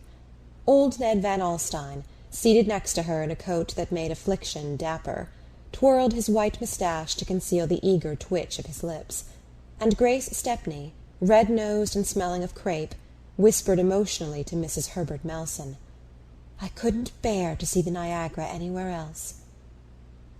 A rustle of weeds and quick turning of heads hailed the opening of the door, and Lily Bart appeared, tall and noble in her black dress, with Gerty Farish at her side. The women's faces, as she paused interrogatively on the threshold, were a study in hesitation. One or two made faint motions of recognition, which might have been subdued either by the solemnity of the scene or by the doubt as to how far the others meant to go. Mrs. Jack Stepney gave a careless nod, and Grace Stepney, with a sepulchral gesture, indicated a seat at her side. But Lily, ignoring the invitation, as well as Jack Stepney's official attempt to direct her, moved across the room with her smooth, free gait, and seated herself in a chair which seemed to have been purposely placed apart from the others. It was the first time that she had faced her family since her return from Europe 2 weeks earlier, but if she perceived any uncertainty in their welcome, it served only to add a tinge of irony to the usual composure of her bearing. The shock of dismay with which, on the dock, she had heard from Gerty Farish of Mrs. Penniston's sudden death had been mitigated almost at once by the irrepressible thought that now, at least, she would be able to pay her debts. She had looked forward with considerable uneasiness to her first encounter with her aunt. Mrs. Penniston had vehemently opposed her niece's departure with the Dorsets, and had marked her continual disapproval by not writing during Lily's absence. The certainty that she had heard of the rupture with the Dorsets made the prospect of the meeting more formidable, and how should Lily have repressed a quick sense of relief at the thought that, instead of undergoing the anticipated ordeal, she had only to enter gracefully on a long-assured inheritance? It had been, in the consecrated phrase, always understood that Mrs. Penniston was to provide handsomely for her niece, and in the latter's mind the understanding had long since crystallized into fact. "She gets everything, of course. I don't see what we're here for," Mrs. Jack Stepney remarked with careless loudness to Ned Van Alstyne, and the latter's deprecating murmur, "Julia was always a just woman," might have been interpreted as signifying either acquiescence or doubt. "Well, it's only about 400,000, Mrs. Stepney rejoined with a yawn, and Grace Stepney, in the silence produced by the lawyer's preliminary cough, was heard to sob out, "They won't find a towel missing. I went over them with her the very day." Lily, oppressed by the close atmosphere and the stifling odour of fresh morning, felt her attention straying as Mrs. Penniston's lawyer, solemnly erect behind the buhl table at the end of the room, began to rattle through the preamble of the will. "It's like being in church," she reflected, wondering vaguely where Gwen Stepney had got such an awful hat. Then she noticed how stout Jack had grown, He would soon be almost as plethoric as Herbert Melson, who sat a few feet off, breathing puffily as he leaned his black-gloved hands on his stick. I wonder why rich people always grow fat. I suppose it's because there's nothing to worry them. If I inherit, I shall have to be careful of my figure, she mused, while the lawyer droned on through a labyrinth of legacies. The servants came first, then a few charitable institutions, then several remoter Melsons and Stepneys, who stirred consciously as their names rang out, and then subsided into a state of impassiveness befitting the solemnity of the occasion. Ned Van Alstyne, Jack Stepney, and a cousin or two followed, each coupled with the mention of a few thousands. Lily wondered that Grace Stepney was not among them. Then she heard her own name. To my niece Lily Bart, $10,000.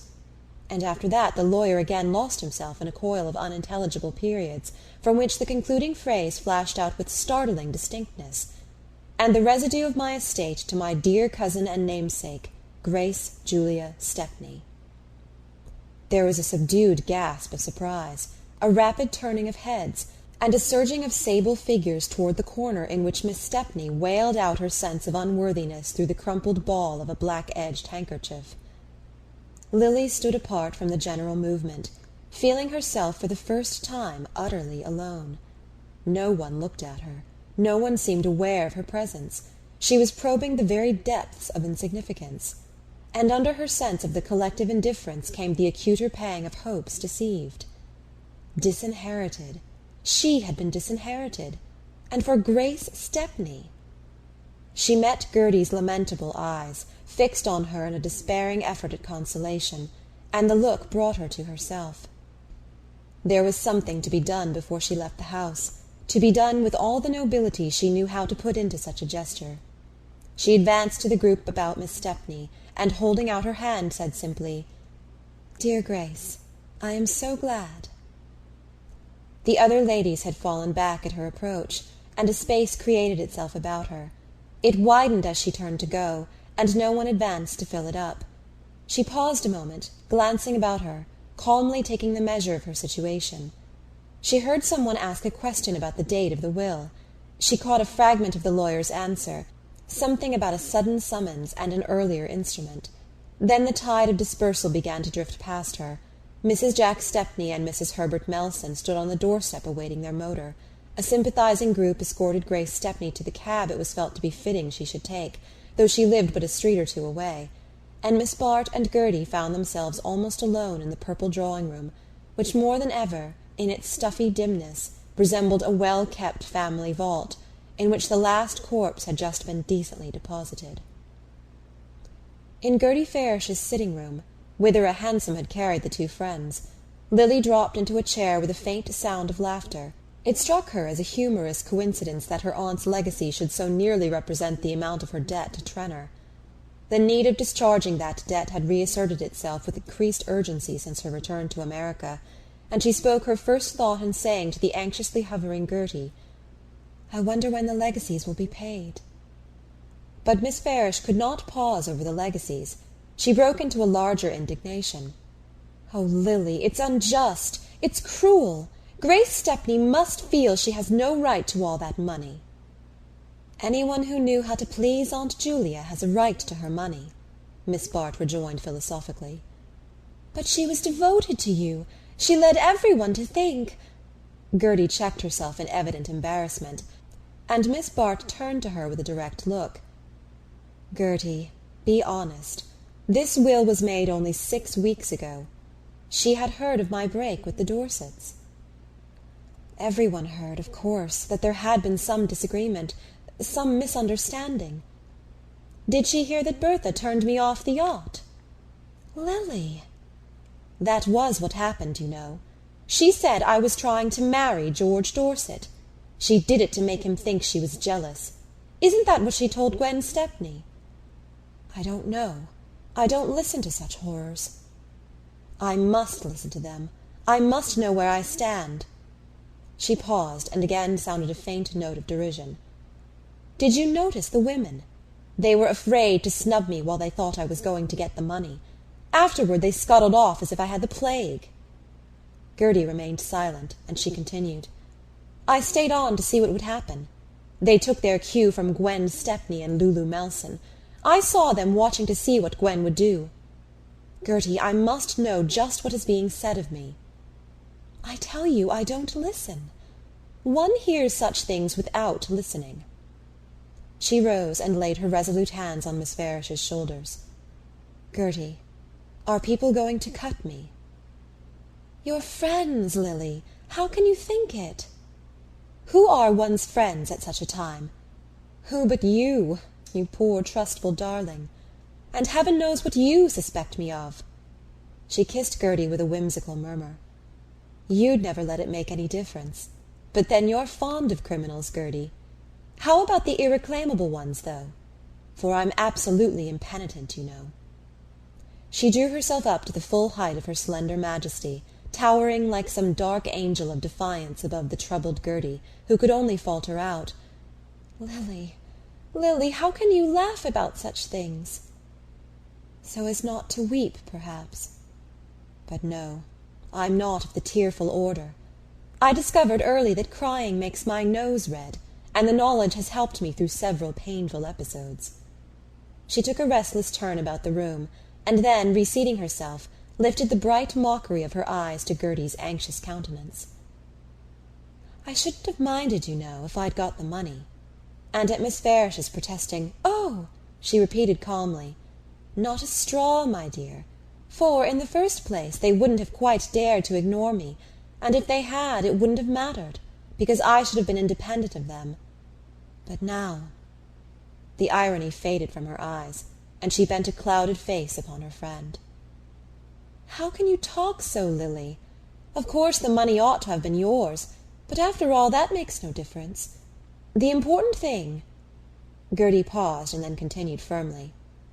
"The important thing is that you should clear yourself, should tell your friends the whole truth." "The whole truth?" Miss Bart laughed. "What is truth? Where a woman is concerned, it's the story that's easiest to believe. In this case, it's a great deal easier to believe Bertha Dorset's story than mine, because she has a big house and an opera box, and it's convenient to be on good terms with her." Miss Farish still fixed her with an anxious gaze. "But what is your story, Lily? I don't believe anyone knows it yet." "My story? I don't believe I know it myself. You see, I never thought of preparing a version in advance, as Bertha did, and if I had, I don't think I should take the trouble to use it now." But Gertie continued with her quiet reasonableness. "I don't want a version prepared in advance, but I want you to tell me exactly what happened from the beginning." "From the beginning?" Miss Bart gently mimicked her. "Dear Gertie, how little imagination you good people have! Why, the beginning was in my cradle, I suppose, in the way I was brought up, and the things I was taught to care for. Or no, I won't blame anybody for my faults.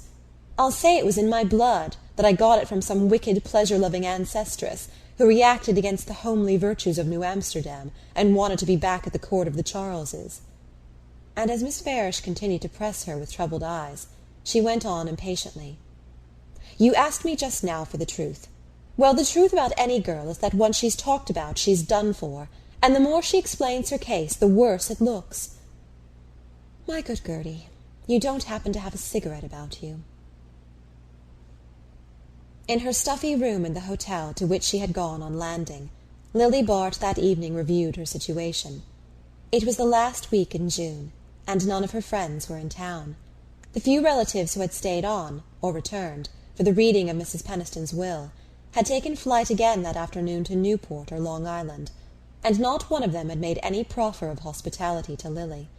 For the first time in her life she found herself utterly alone except for Gertie Farish. Even at the actual moment of her break with the Dorsets, she had not so keen a sense of its consequences, for the Duchess of Beltshire, hearing of the catastrophe from Lord Hubert, had instantly offered her protection, and under her sheltering wing Lily had made an almost triumphant progress to London. There she had been sorely tempted to linger on in a society which asked of her only to amuse and charm it, without inquiring too curiously how she had acquired her gift for doing so. But Selden, before they parted, had pressed on her the urgent need of returning at once to her aunt, and Lord Hubert, when he presently reappeared in London, abounded in the same counsel. Lily did not need to be told that the Duchess's companionship was not the best road to social rehabilitation, and as she was besides aware that her noble defender might at any moment drop her in favour of a new protégé, she reluctantly decided to return to America. But she had not been 10 minutes on her native shore before she realized that she had delayed too long to regain it. The Dorsets, the Stepneys, the Bryes, all the actors and witnesses in the miserable drama, had preceded her with their version of the case, and even had she seen the least chance of gaining a hearing for her own, some obscure disdain and reluctance would have restrained her. She knew it was not by explanations and countercharges that she could ever hope to recover her lost standing. But even had she felt the least trust in their efficacy, she would still have been held back by the feeling which had kept her from defending herself to Gerty Farish, a feeling that was half pride and half humiliation. For though she knew she had been ruthlessly sacrificed to Bertha Dorset's determination to win back her husband, and though her own relation to Dorset had been that of the merest good-fellowship, yet she had been perfectly aware from the outset that her part in the affair was, as Carrie Fisher had brutally put it, to distract Dorset's attention from his wife. That was what she was there for. It was the price she had chosen to pay for 3 months of luxury and freedom from care. Her habit of resolutely facing the facts, in her rare moments of introspection, did not now allow her to put any false gloss on the situation. She had suffered for the very faithfulness with which she had carried out her part of the tacit compact, but the part was not a handsome one at best, and she saw it now in all the ugliness of failure. She saw, too, in the same uncompromising light, the train of consequences resulting from that failure, and these became clearer to her with every day of her weary lingering in town. She stayed on partly for the comfort of Gerty Farish's nearness, and partly for lack of knowing where to go. She understood well enough the nature of the task before her. She must set out to regain, little by little, the position she had lost, and the first step in the tedious task was to find out, as soon as possible, on how many of her friends she could count. Her hopes were mainly centred on Mrs. Trenor, who had treasures of easy-going tolerance for those who were amusing or useful to her, and in the noisy rush of whose existence the still small voice of detraction was slow to make itself heard. But Judy, though she must have been apprised of Miss Bart's return, had not even recognized it by the formal note of condolence which her friend's bereavement demanded. Any advance on Lily's side might have been perilous. There was nothing to do but to trust to the happy chance of an accidental meeting, and Lily knew that, even so late in the season, there was always a hope of running across her friends in their frequent passages through town. To this end she assiduously showed herself at the restaurants they frequented, where, attended by the troubled Gerty, she lunched luxuriously, as she said, on her expectations. "My dear Gerty, you wouldn't have me let the head waiters see that I've nothing to live on but Aunt Julia's legacy. Think of Grace Stepney's satisfaction if she came in and found us lunching on cold mutton and tea. What sweet shall we have to-day, dear? Coupe Jacques or pêche à la melba?" She dropped the menu abruptly, with a quick heightening of colour, and Gerty, following her glance, was aware of the advance from an inner room of a party headed by Mrs. Trenor and Carrie Fisher. It was impossible for these ladies and their companions, among whom Lily had at once distinguished both Trenor and Rosedale, not to pass, in going out, the table at which the 2 girls were seated, and Gerty's sense of the fact betrayed itself in the helpless trepidation of her manner. Miss Bart, on the contrary, borne forward on the wave of her buoyant grace, and neither shrinking from her friends nor appearing to lie in wait for them, gave to the encounter the touch of naturalness which she could impart to the most strained situations. Such embarrassment as was shown on Mrs. Trenor's side, and manifested itself in the mingling of exaggerated warmth with imperceptible reservations. Her loudly affirmed pleasure at seeing Miss Bart took the form of a nebulous generalization, which included neither enquiries as to her future nor the expression of a definite wish to see her again. Lily, well versed in the language of these omissions, knew that they were equally intelligible to the other members of the party. Even Rosedale, flushed as he was with the importance of keeping such company, at once took the temperature of Mrs. Trenor's cordiality, and reflected it in his offhand greeting of Miss Bart. Trenor, red and uncomfortable, had cut short his salutations on the pretext of a word to say to the head waiter, and the rest of the group soon melted away in Mrs. Trenor's wake. It was over in a moment. The waiter, menu in hand, still hung on the result of the choice between Coupe Jacques and pêche à la melba, but Miss Bart, in the interval, had taken the measure of her fate. Where Judy Trenor led, all the world would follow, and Lily had the doomed sense of the castaway who has signalled in vain to fleeing sails. In a flash she remembered Mrs. Trennor's complaints of Carrie Fisher's rapacity, and saw that they denoted an unexpected acquaintance with her husband's private affairs. In the large tumultuous disorder of the life at Bellamont, where no one seemed to have time to observe anyone else, and private aims and personal interests were swept along unheeded in the rush of collective activities, Lily had fancied herself sheltered from inconvenient scrutiny. But if Judy knew when Mrs. Fisher borrowed money of her husband, was she likely to ignore the same transaction on Lily's part? If she was careless of his affections, she was plainly jealous of his pocket, and in that fact Lily read the explanation of her rebuff. The immediate result of these conclusions was the passionate resolve to pay back her debt to Trenor. That obligation discharged, she would have but $1,000 of Mrs. Peniston's legacy left, and nothing to live on but her own small income, which was considerably less than Gertie Farish's wretched pittance. But this consideration gave way to the imperative claim of her wounded pride. She must be quits with the Trenors first. After that she would take thought for the future. In her ignorance of legal procrastinations, she had supposed that her legacy would be paid over within a few days of the reading of her aunt's will, and after an interval of anxious suspense, she wrote to inquire the cause of the delay. There was another interval before Mrs. Peniston's lawyer, who was also one of the executors, replied to the effect that, some questions having arisen relative to the interpretation of the will, he and his associates might not be in a position to pay the legacies till the close of the 12-month legally allotted for their settlement. Bewildered and indignant, Lily resolved to try the effect of a personal appeal, but she returned from her expedition with a sense of the powerlessness of beauty and charm against the unfeeling processes of the law. It seemed intolerable to live on for another year under the weight of her debt, and in her extremity she decided to turn to Miss Stepney, who still lingered in town, immersed in the delectable duty of going over her benefactress's effects. It was bitter enough for Lily to ask a favour of Grace Stepney, but the alternative was bitterer still, and one morning she presented herself at Mrs. Peniston's, where Grace, for the facilitation of her pious task, had taken up a provisional abode. The strangeness of entering as a suppliant the house where she had so long commanded increased Lily's desire to shorten the ordeal, and when Miss Stepney entered the darkened drawing-room, rustling with the best quality of crape, her visitor went straight to the point. Would she be willing to advance the amount of the expected legacy? Grace, in reply, wept and wondered at the request, bemoaned the inexorableness of the law, and was astonished that Lily had not realized the exact similarity of their positions. Did she think that only the payment of the legacies had been delayed? Why, Miss Stepney herself had not received a penny of her inheritance, and was paying rent, yes, actually, for the privilege of living in a house that belonged to her. She was sure it was not what poor dear cousin Julia would have wished. She had told the executors so to their faces, but they were inaccessible to reason, and there was nothing to do but wait. Let Lily take example by her, and be patient. Let them both remember how beautifully patient cousin Julia had always been. Lily made a movement which showed her imperfect assimilation of this example. "But you will have everything, Grace. It would be easy for you to borrow 10 times the amount I am asking for." Borrow! Easy for me to borrow! Grace Stepney rose up before her in sable wrath. "Do you imagine for a moment that I would raise money on my expectations from cousin Julia, when I know so well her unspeakable horror of every transaction of the sort? Why, Lily, if you must know the truth, it was the idea of your being in debt that brought on her illness. You remember she had a slight attack before you sailed. Oh, I don't know the particulars, of course. I don't want to know them. But there were rumours about your affairs that made her most unhappy. No one could be with her without seeing that.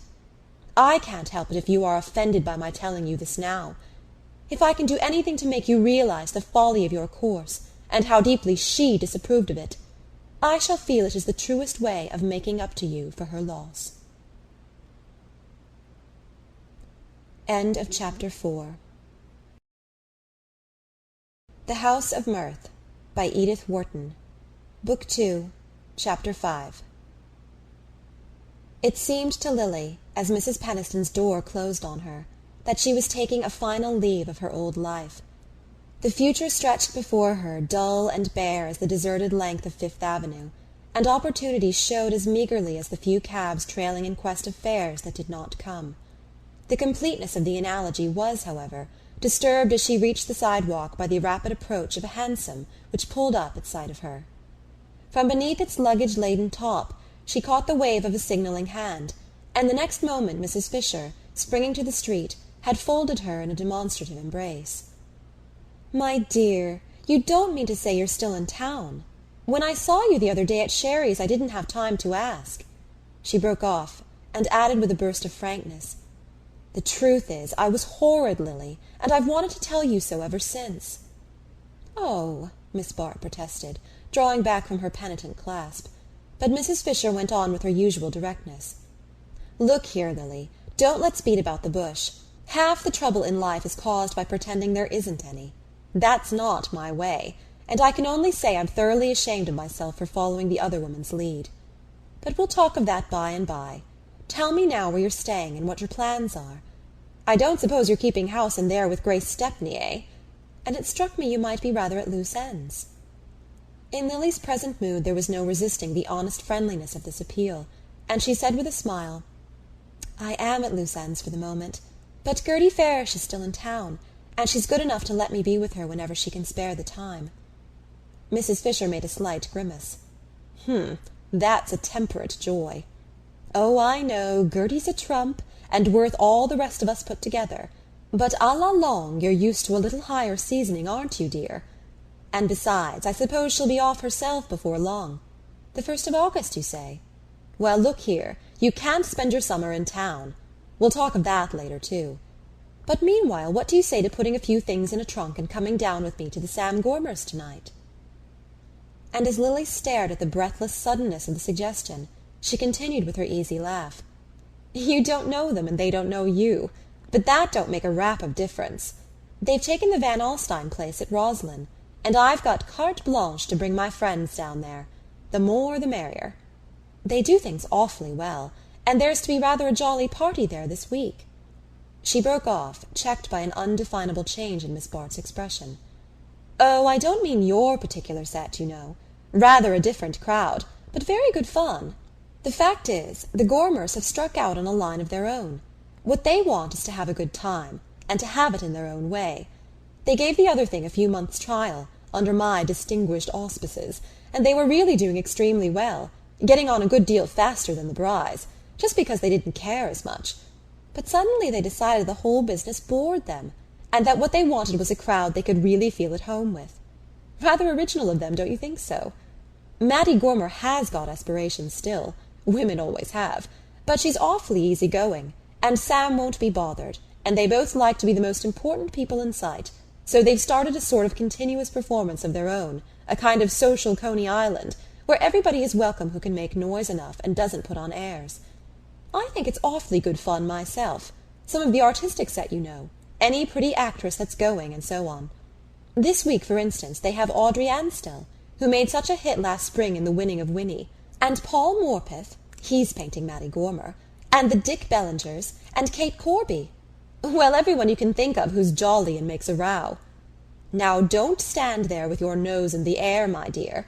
It will be a good deal better than a broiling Sunday in town, and you'll find clever people as well as noisy ones. Morpeth, who admires Mattie enormously, always brings one or two of his set." Mrs. Fisher drew Lily toward the hansom with friendly authority. "Jump in now, there's a dear, and we'll drive round to your hotel and have your things packed, and then we'll have tea, and the two maids can meet us at the train." It was a good deal better than a broiling Sunday in town. Of that no doubt remained to Lily, as, reclining in the shade of a leafy veranda, she looked seaward across a stretch of greensward, picturesquely dotted with groups of ladies in lace raiment and men in tennis flannels. The huge Van Alstyne house and its rambling dependencies were packed to their fullest capacity with the Gormers' week-end guests, who now, in the radiance of the Sunday forenoon, were dispersing themselves over the grounds in quest of the various distractions the place afforded. Distractions ranging from tennis courts to shooting galleries, from bridge and whiskey within doors to motors and steam launches without. Lily had the odd sense of having been caught up into the crowd as carelessly as a passenger is gathered in by an express train.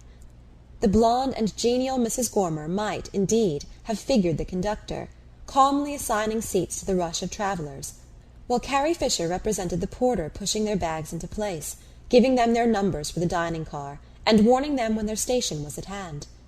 The train, meanwhile, had scarcely slackened speed. Life whizzed on with a deafening rattle and roar, in which one traveller at least found a welcome refuge from the sound of her own thoughts. The Gormer milieu represented a social outskirt which Lily had always fastidiously avoided, but it struck her, now that she was in it, as only a flamboyant copy of her own world, a caricature approximating the real thing as the society play approaches the manners of the drawing-room. The people about her were doing the same things as the Trenners, the Van Osburghs, and the Dorsets. The difference lay in 100 shades of aspect and manner, from the pattern of the men's waistcoats to the inflection of the women's voices. Everything was pitched in a higher key, and there was more of each thing, more noise, more colour, more champagne, more familiarity, but also greater good-nature, less rivalry, and a fresher capacity for enjoyment. Miss Bart's arrival had been welcomed with an uncritical friendliness that first irritated her pride, and then brought her to a sharp sense of her own situation, of the place in life which, for the moment, she must accept and make the best of. These people knew her story. Of that her first long talk with Carrie Fisher had left no doubt. She was publicly branded as the heroine of a queer episode. But instead of shrinking from her as her own friends had done, they received her without question into the easy promiscuity of their lives. They swallowed her past as easily as they did Miss Anstell's, and with no apparent sense of any difference in the size of the mouthful. All they asked was that she should, in her own way, for they recognized a diversity of gifts, contribute as much to the general amusement as that graceful actress, whose talents, when off the stage, were of the most varied order. Lily felt at once that any tendency to be stuck up, to mark a sense of differences and distinctions, would be fatal to her continuance in the Gormer set. To be taken in on such terms, and into such a world, was hard enough to the lingering pride in her. But she realized, with a pang of self-contempt, that to be excluded from it would, after all, be harder still. For almost at once she had felt the insidious charm of slipping back into a life where every material difficulty was smoothed away. The sudden escape from a stifling hotel in a dusty, deserted city to the space and luxury of a great country house fanned by sea breezes had produced a state of moral lassitude agreeable enough after the nervous tension and physical discomfort of the past weeks. For the moment she must yield to the refreshment her senses craved. After that she would reconsider her situation, and take counsel with her dignity. Her enjoyment of her surroundings was, indeed, tinged by the unpleasant consideration that she was accepting the hospitality and courting the approval of people she had disdained under other conditions. But she was growing less sensitive on such points. A hard glaze of indifference was fast forming over her delicacies and susceptibilities, and each concession to expediency hardened the surface a little more.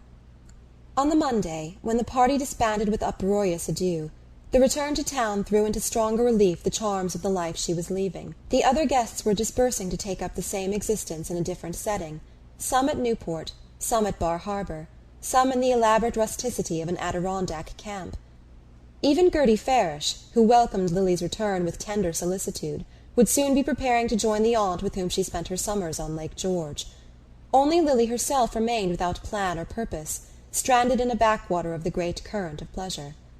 But Carrie Fisher, who had insisted on transporting her to her own house, where she herself was to perch for a day or two on the way to the Bryce camp, came to the rescue with a new suggestion. "Look here, Lily, I'll tell you what it is. I want you to take my place with Mattie Gormer this summer. They're taking a party out to Alaska next month in their private car, and Mattie, who is the laziest woman alive, wants me to go with them and relieve her of the bother of arranging things. But the Brys want me too. Oh, yes, we've made it up, didn't I tell you? And to put it frankly, though I like the Gormers best, there's more profit for me in the Brys. The fact is, they want to try Newport this summer, and if I can make it a success for them, they'll make it a success for me." Mrs. Fisher clasped her hands enthusiastically. "Do you know, Lily, the more I think of my idea, the better I like it, quite as much for you as for myself. The Gormers have both taken a tremendous fancy to you, and the trip to Alaska is, well, the very thing I should want for you just at present." Miss Bart lifted her eyes with a keen glance. "To take me out of my friend's way, you mean?" she said quietly, and Mrs. Fisher responded with a deprecating kiss. to keep you out of their sight till they realize how much they miss you. Miss Bart went with the Gormers to Alaska, and the expedition, if it did not produce the effect anticipated by her friend, had at least the negative advantage of removing her from the fiery centre of criticism and discussion. Gertie Farish had opposed the plan with all the energy of her somewhat inarticulate nature.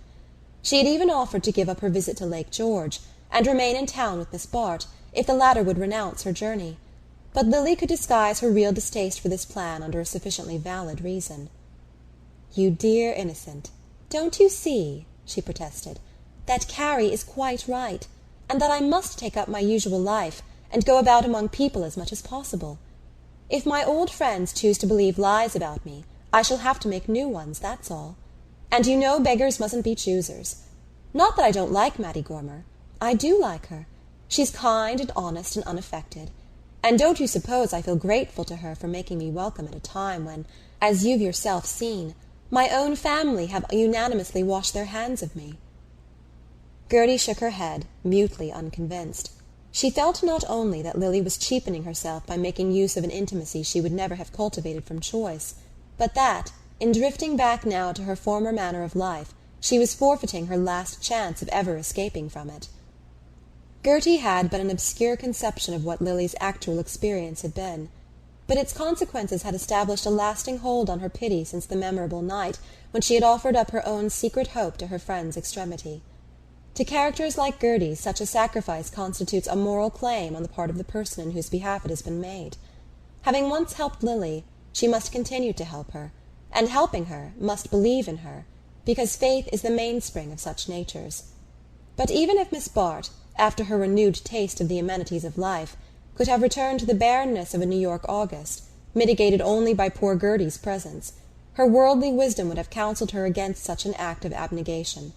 She knew that Carrie Fisher was right, that an opportune absence might be the first step toward rehabilitation, and that, at any rate, to linger on in town out of season was a fatal admission of defeat. From the Gormers' tumultuous progress across their native continent, she returned with an altered view of her situation. The renewed habit of luxury, the daily waking to an assured absence of care and presence of material ease, gradually blunted her appreciation of these values, and left her more conscious of the void they could not fill. Mattie Gormer's undiscriminating good nature, and the slap-dash sociability of her friends, who treated Lily precisely as they treated each other, all these characteristic notes of difference began to wear upon her endurance, and the more she sought to criticize in her companions, the less justification she found for making use of them.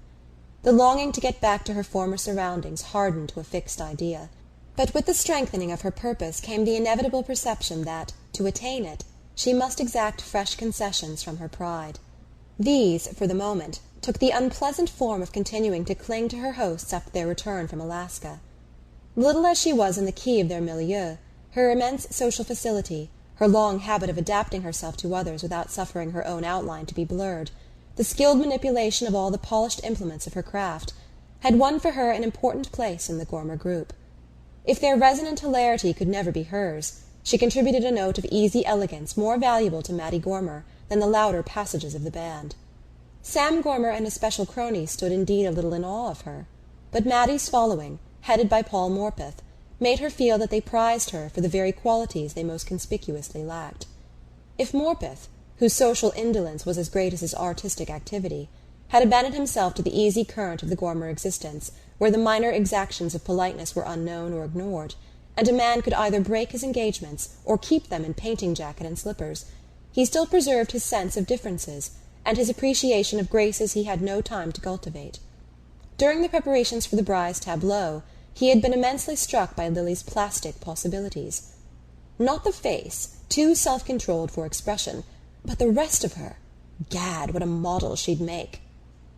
And though his abhorrence of the world in which he had seen her was too great for him to think of seeking her there, he was fully alive to the privilege of having her to look at and listen to while he lounged in Mattie Gormer's dishevelled drawing-room. Lily had thus formed, in the tumult of her surroundings, a little nucleus of friendly relations which mitigated the crudeness of her course in lingering with the Gormers after their return. Nor was she without pale glimpses of her own world, especially since the breaking up of the Newport season had set the social current once more toward Long Island. Kate Corby, whose tastes made her as promiscuous as Carrie Fisher, was rendered by her necessities, occasionally descended on the Gormers, where, after a first stare of surprise, she took Lily's presence almost too much as a matter of course. Mrs. Fisher, too, appearing frequently in the neighbourhood, drove over to impart her experiences and give Lily what she called the latest report from the Weather Bureau, and the latter, who had never directly invited her confidence, could yet talk with her more freely than with Gerty Farish, in whose presence it was impossible even to admit the existence of much that Mrs. Fisher conveniently took for granted. Mrs. Fisher, moreover, had no embarrassing curiosity. She did not wish to probe the inwardness of Lily's situation, but simply to view it from the outside, and draw her conclusions accordingly. And these conclusions, at the end of a confidential talk, she summed up to her friend in the succinct remark, "You must marry as soon as you can." Lily uttered a faint laugh. For once Mrs. Fisher lacked originality. "Do you mean, like Gerty Farish, to recommend the unfailing panacea of a good man's love?" "No, I don't think either of my candidates would answer to that description," said Mrs. Fisher, after a pause of reflection. "Either? Are there actually two?" "Well, perhaps I ought to say 1.5, for the moment." Miss Bart received this with increasing amusement. "Other things being equal, I think I should prefer a half-husband. Who is he?" "Don't fly out at me till you hear my reasons.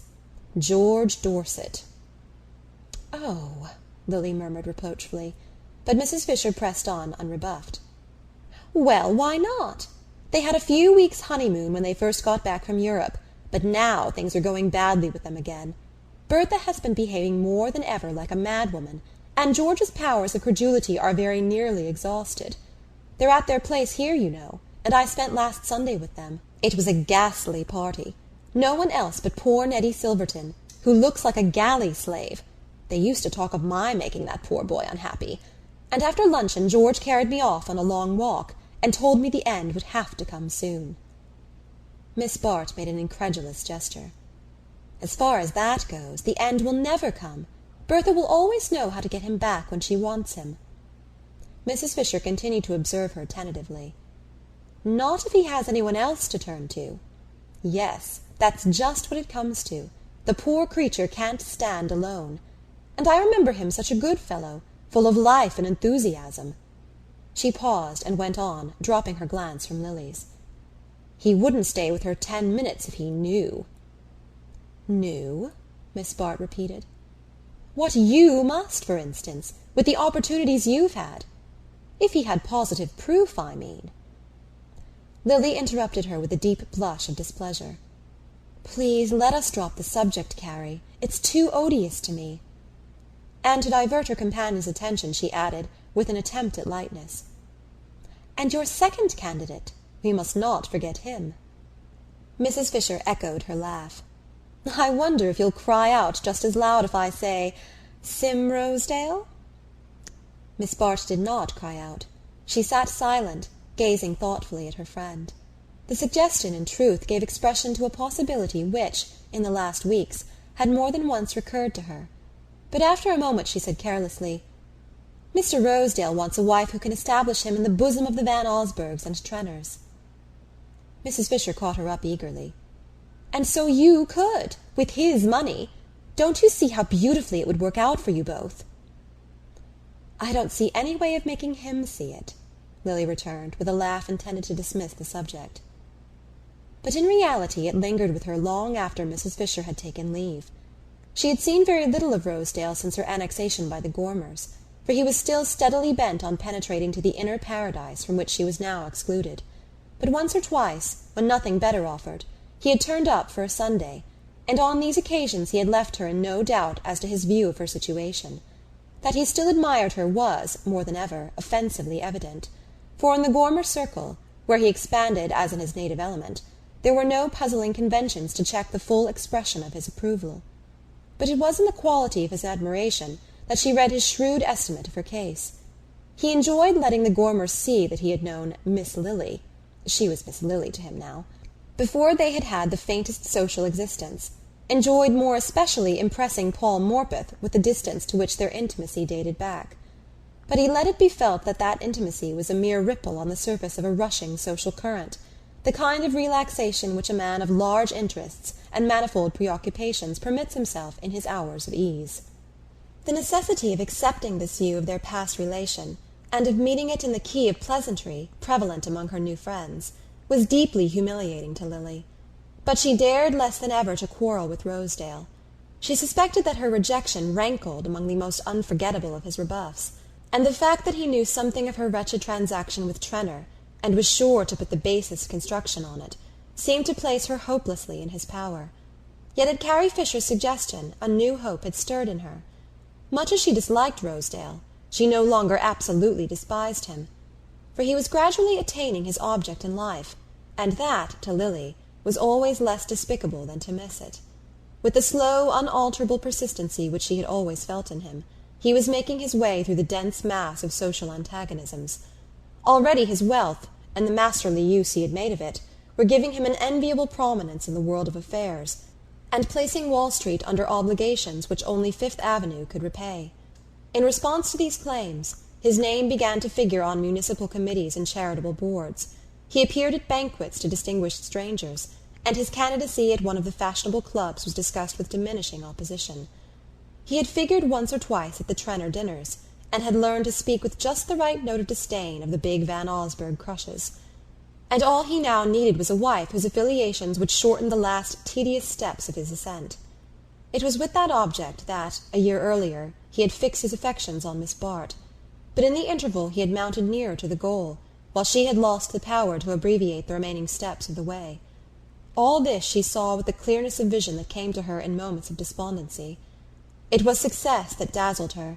She could distinguish facts plainly enough in the twilight of failure, and the twilight, as she now sought to pierce it, was gradually lightened by a faint spark of reassurance. Under the utilitarian motive of Rosedale's wooing, she had felt, clearly enough, the heat of personal inclination. She would not have detested him so heartily had she not known that he dared to admire her. What, then, if the passion persisted, though the other motive had ceased to sustain it? She had never even tried to please him. He had been drawn to her in spite of her manifest disdain. What if she now chose to exert the power which, even in its passive state, he had felt so strongly? What if she made him marry her for love, now that he had no other reason for marrying her? End of chapter 5.